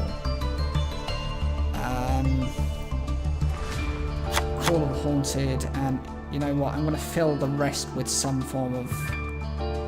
Right, okay, so we've got one of these, one of those.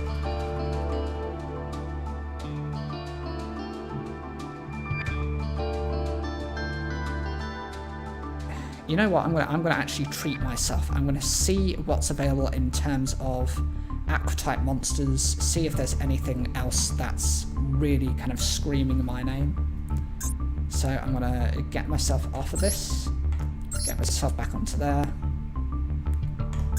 get onto water attributes, go onto the list of the cards that I don't have. Number owned should be the reverse. Oh, hang on. First I need to see if there's anything else I can kind of scrap.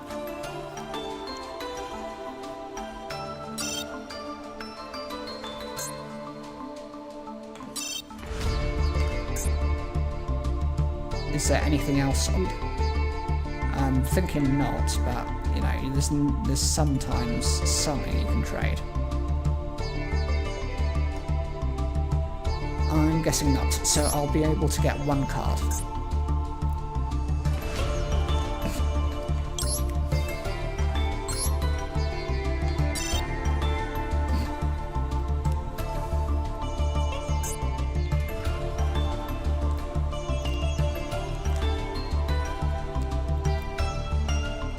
What normal monster am I going to want?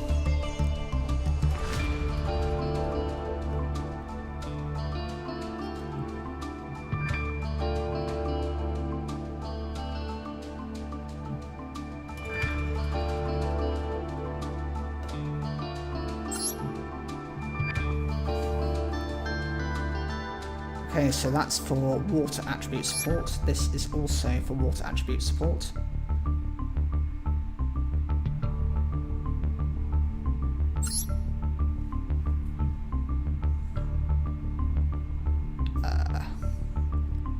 See, the viable ones that I want to do are probably too high a rarity for me.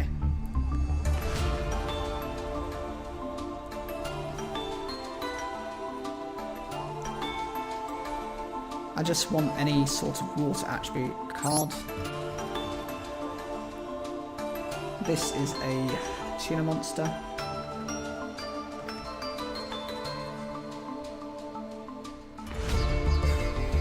It does make it quite difficult.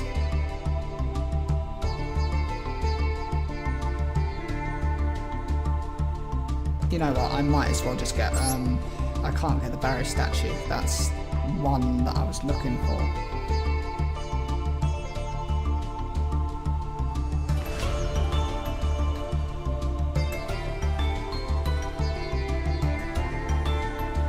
How is it that this card is a rare? I mean, it can't do anything. You know what, I'm gonna also search for for the normal cards. That will kind of restrict the search further.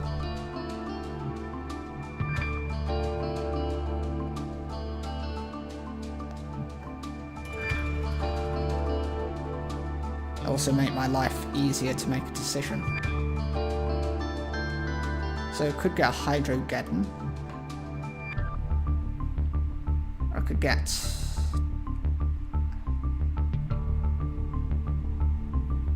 this is going to be really stupid, but I'm going to get one of these.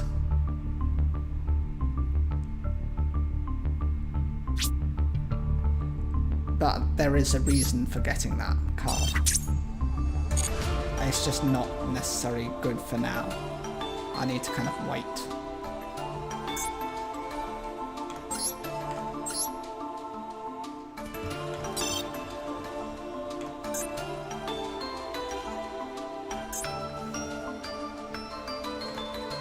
And I search for any sort of destruction effect.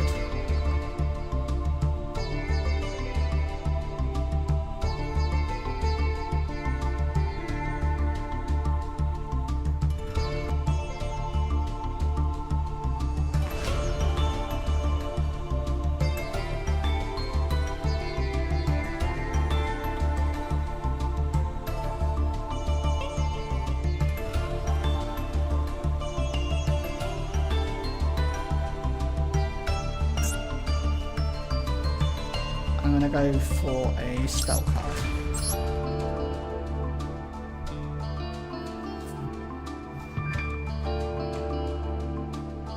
That's it, I'll just get 3 mystical space typhoons in there.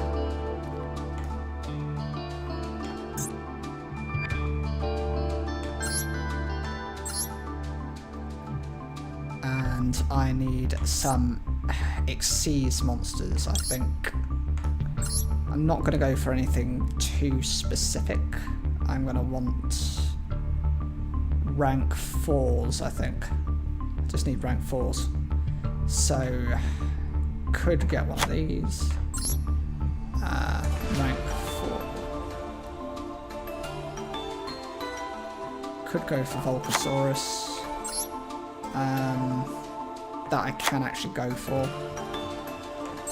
I know I forgot that I had Abyss Splash, but I just, it's okay, but it's just not the best. What do I need? What do I need? What do I need? I could go for a couple of these. A couple of these.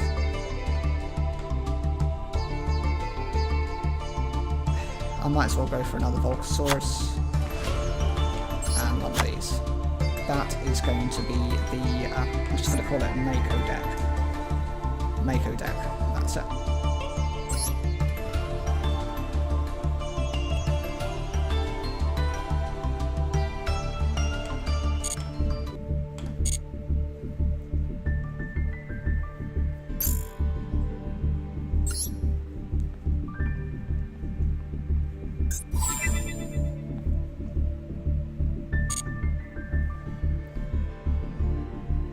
Let's go into the duel.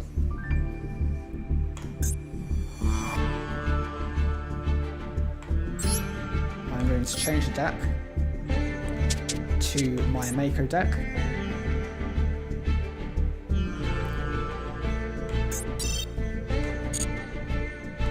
And we'll duel there.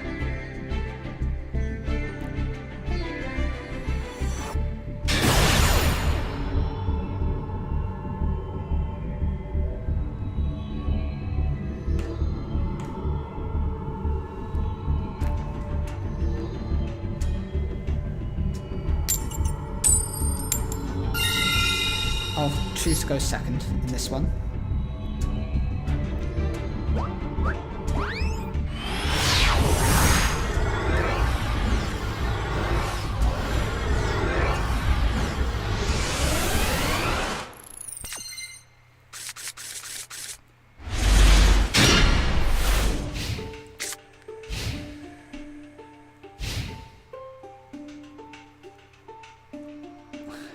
It's not ideal because I would have been preferable to summoning something else. Right, so my opponent is running a load of cards face down. And then they're summoning a Blade Knight.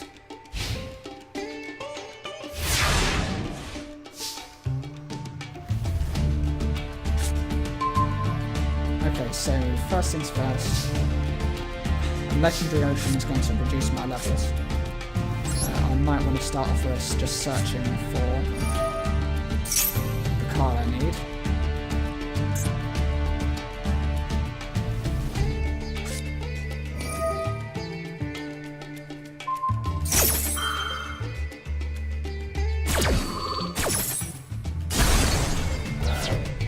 I still get my search, you know. So which card am I going to bring out? I've got a few that cover Yumi as a card. Or I could go alternatively.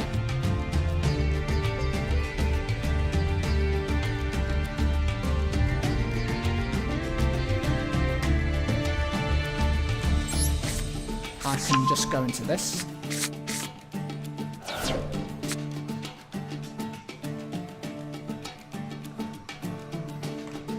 So first things first, I'm actually just going to go straight to this. I'm going to use its effect to copy itself. And I am going to go into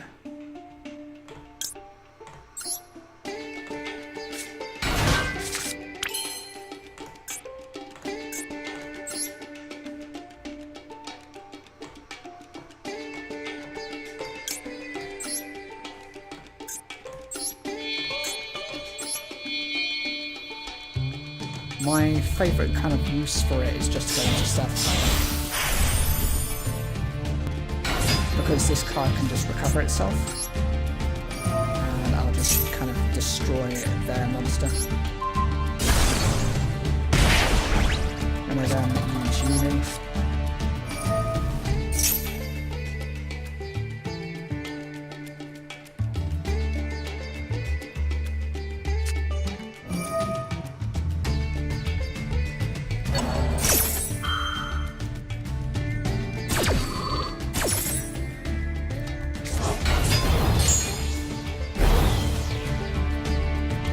So I'm going to have to just set this face down and then my turn. I think that's all I can do.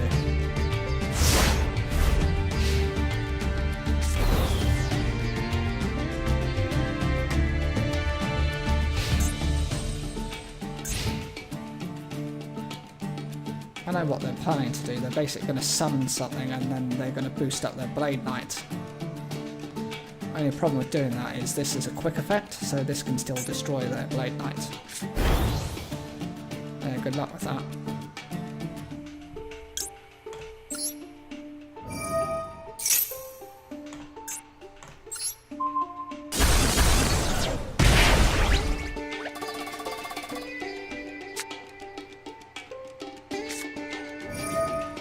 They're using the Monster Reborn.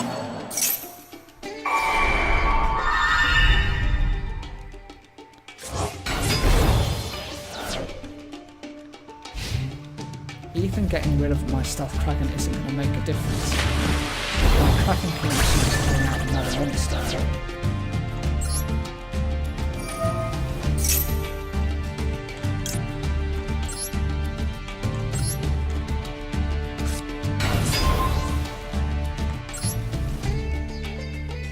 And I just take Saber Shark.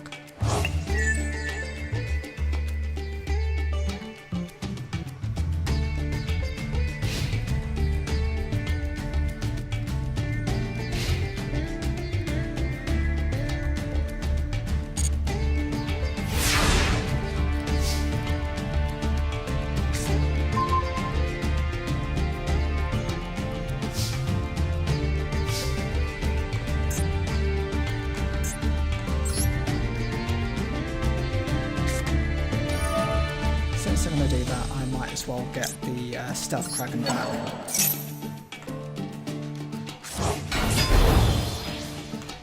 And use its effect.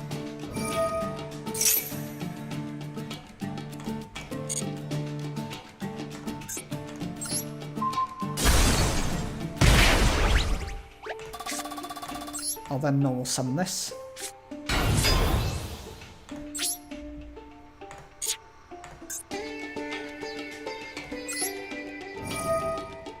Use its effect to discard this card. Just return that card to the hand. And just attack for game.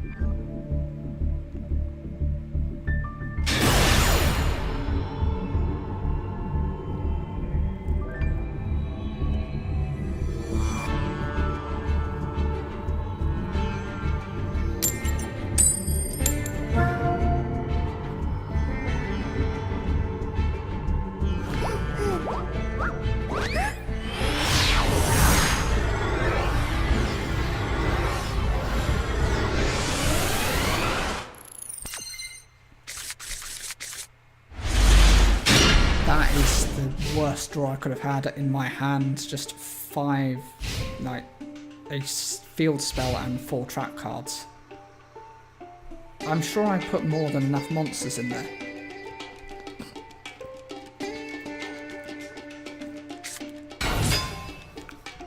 My opponent's running Dragon Maids. I hate that deck.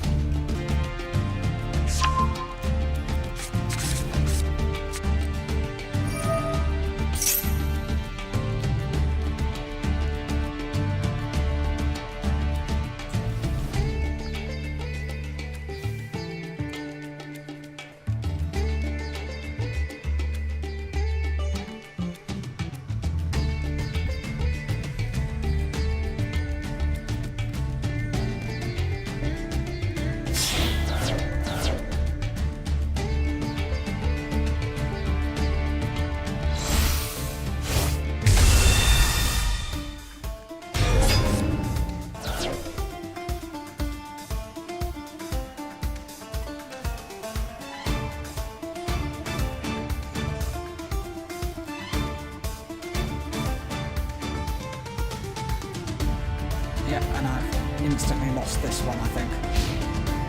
Yeah, they've just summoned into their 2 cards.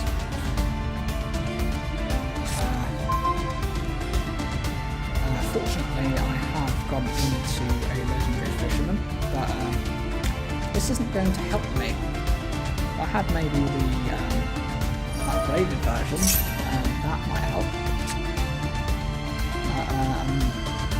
Basically, I can't do anything. Because if I try and use anything, it'll just negate.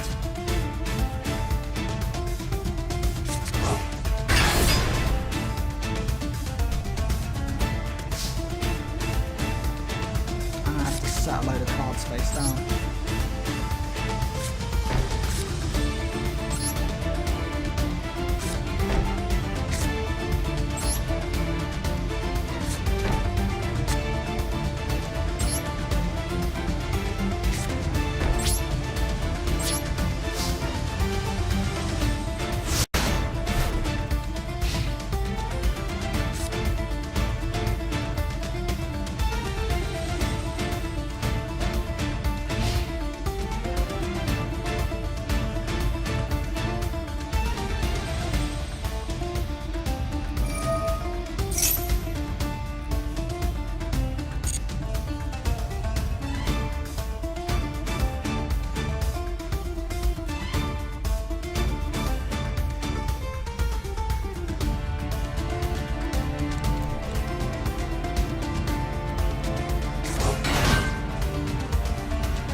Here we go.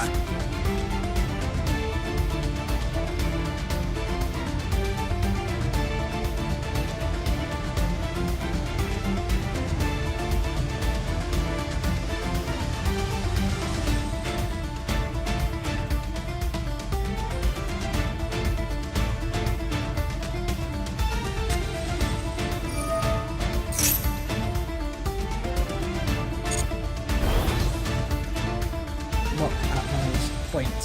I've definitely lost.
My opponent might as well just finish me off now. I mean, it's taking a while, but honestly, they could probably just get it over with.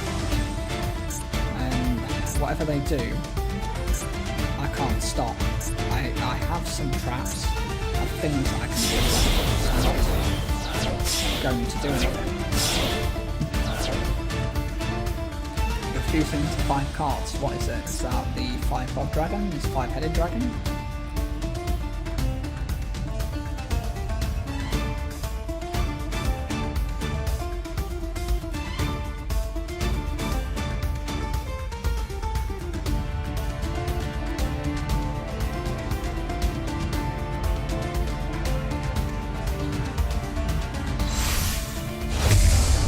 Yeah, the 5-headed dragon. Here we go.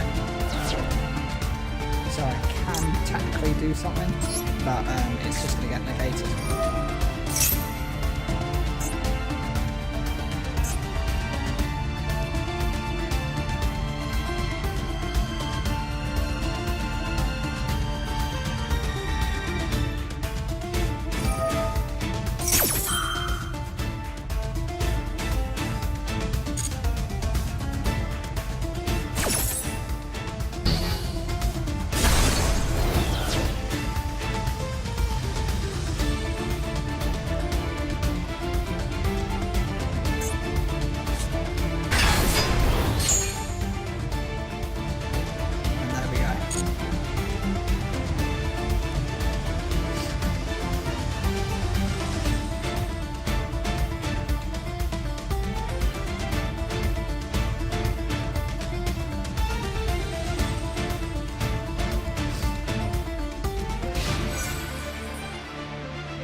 There's a direct attack for the loss. Oh, that was a complete demolition, wasn't it? That was not good.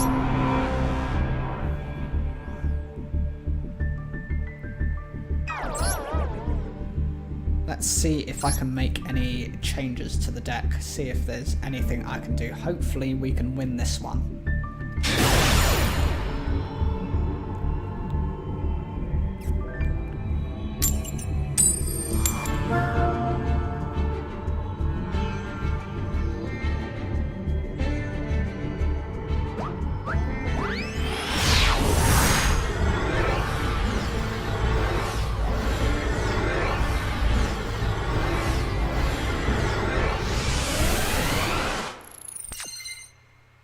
Okay, so my starting hand is a little bit more balanced.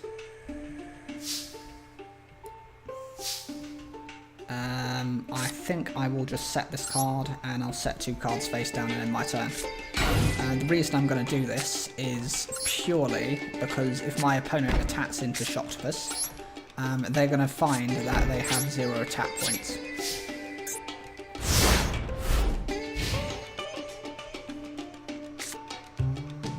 So that's assuming I decide not to use the trap hole.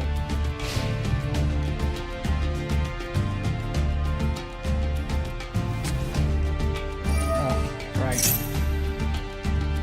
I've lost both cards.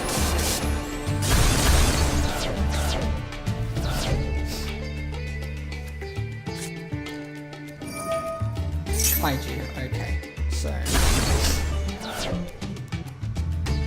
my Shocktopus is going, and I'm instead getting probably the sea turtle one, Gamma Seal. Probably, yeah. Okay, no, they gave me Humongous, and they're keeping their Dogoron. That's annoying.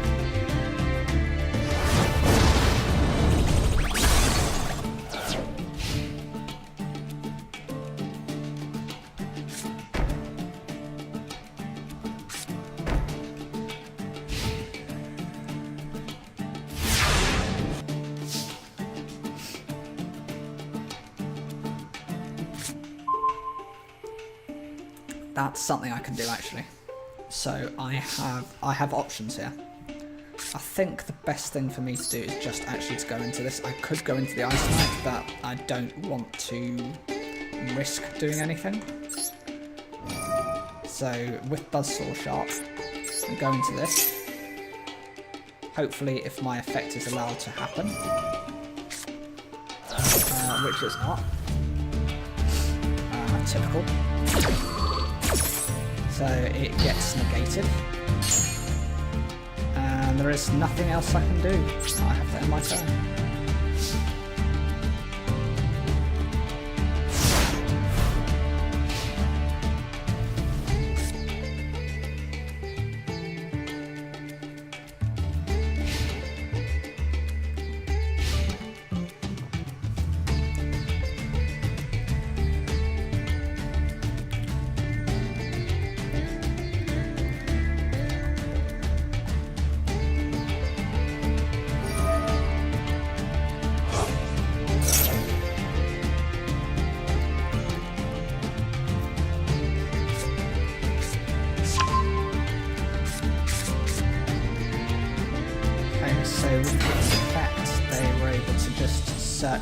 Okay, so they're playing Unchained as well in this.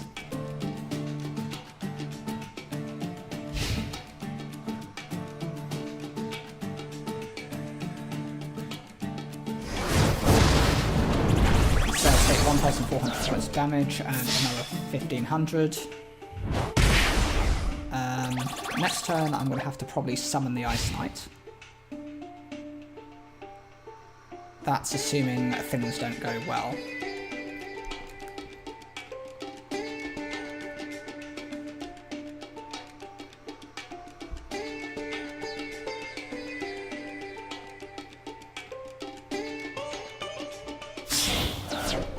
Okay, so they're linked into IP Masquerade. And they've got this is an Unchained card. So just reviving that.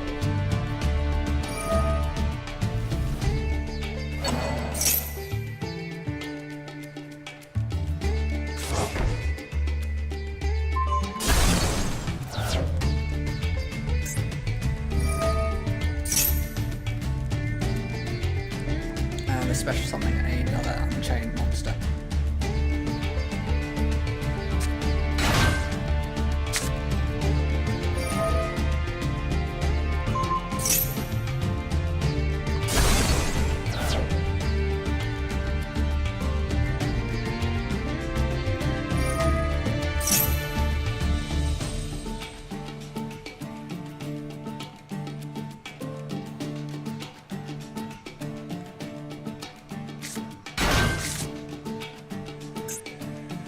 And another Unchained monster.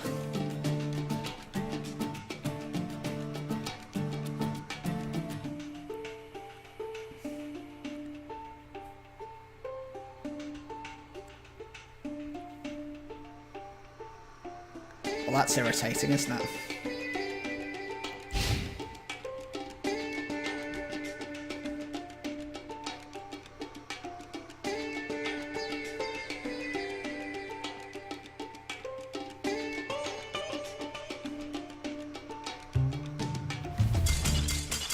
Okay, so I think my opponent's disconnected on that one, so that's why I won.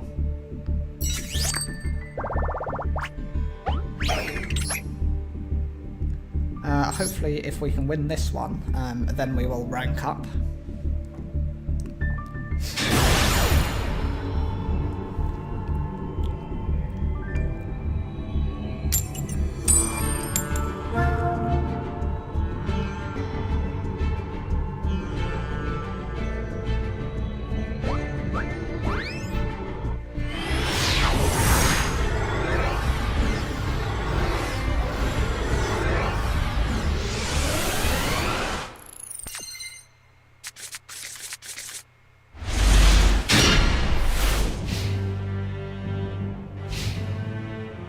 Okay, so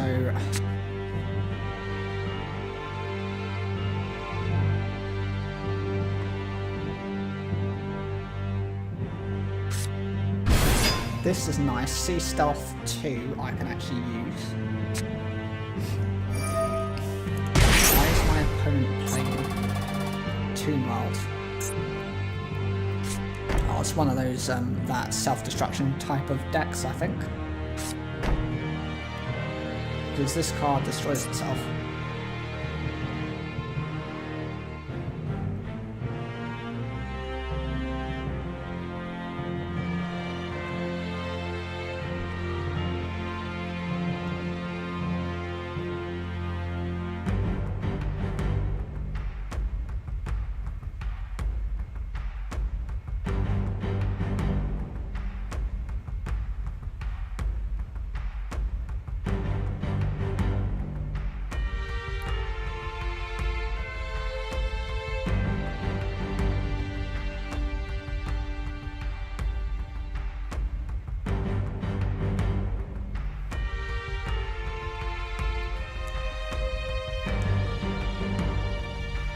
They're going to end their turn, or are they just going to stay there until they kind of time out?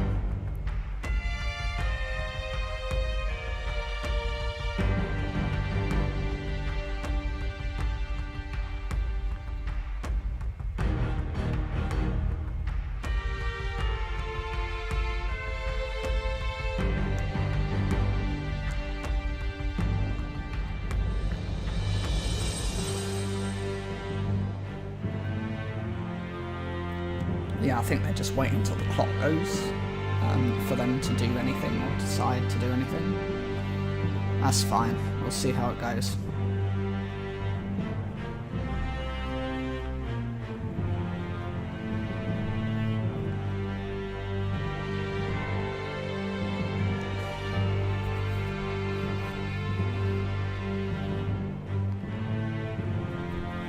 Is anyone doing anything for New Year's, if you're interested? For me personally, I'm not. I'm just kind of doing what I normally do, which is just relaxing. Probably get my dinner, get prepped on dinner soon as well. Other than that, you know, it's going into just another year, isn't it? It's not really that important.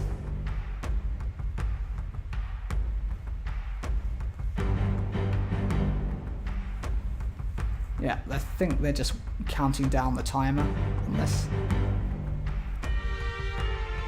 So I'm guessing this is going to be another well, it's going to be less than 5 minutes because the countdown is for 5 minutes.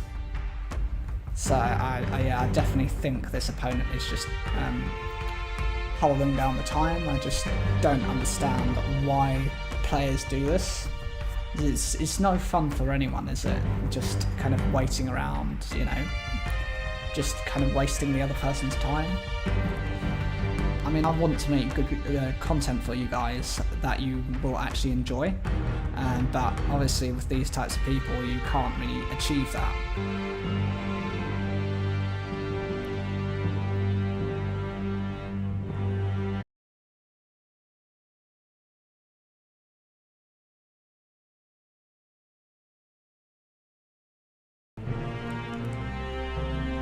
Type of thing.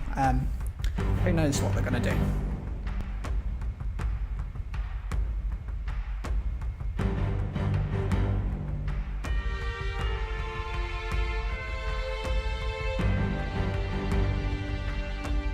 Hopefully my thing stays in signal-wise as well. Okay, so my opponent thinks they're funny.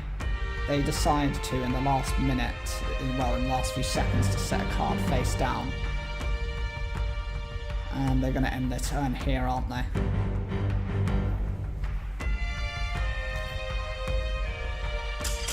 Yeah, that's it. I knew they were going to be spineless about it.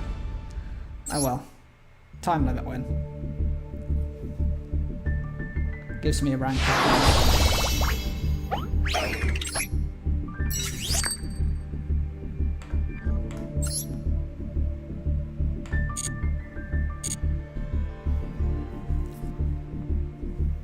And I get 2 more of these. Hopefully that's going to be enough. Yeah, I get enough to get another one of these daily cards. So I'm going to open another one of these packs. Let's see what we can obtain here. Okay. That was no attached to this.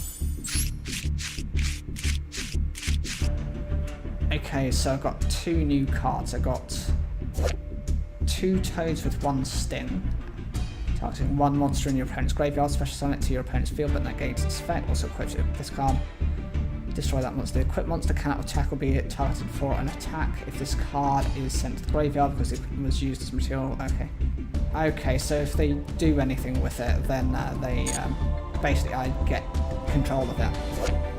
This card is just for the branded cards, special summon a Fallen Level Baz, that's fine. And this one, it gains attack equal to its original attack. In phase, it will destroy that face up, also during the end phase of the next turn. And if you do, your opponent takes damage equal to half its original attack.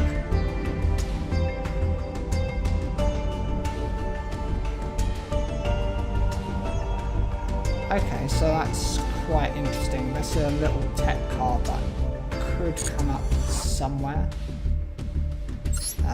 Maybe.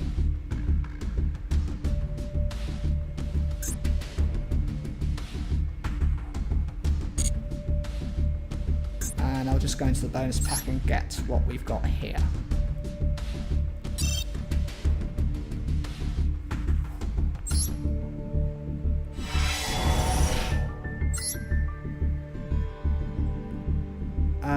terms of cards, there's nothing really here that is viable for any of my decks. Cyber Shark is okay for water-based deck. Other than that, nothing that useful.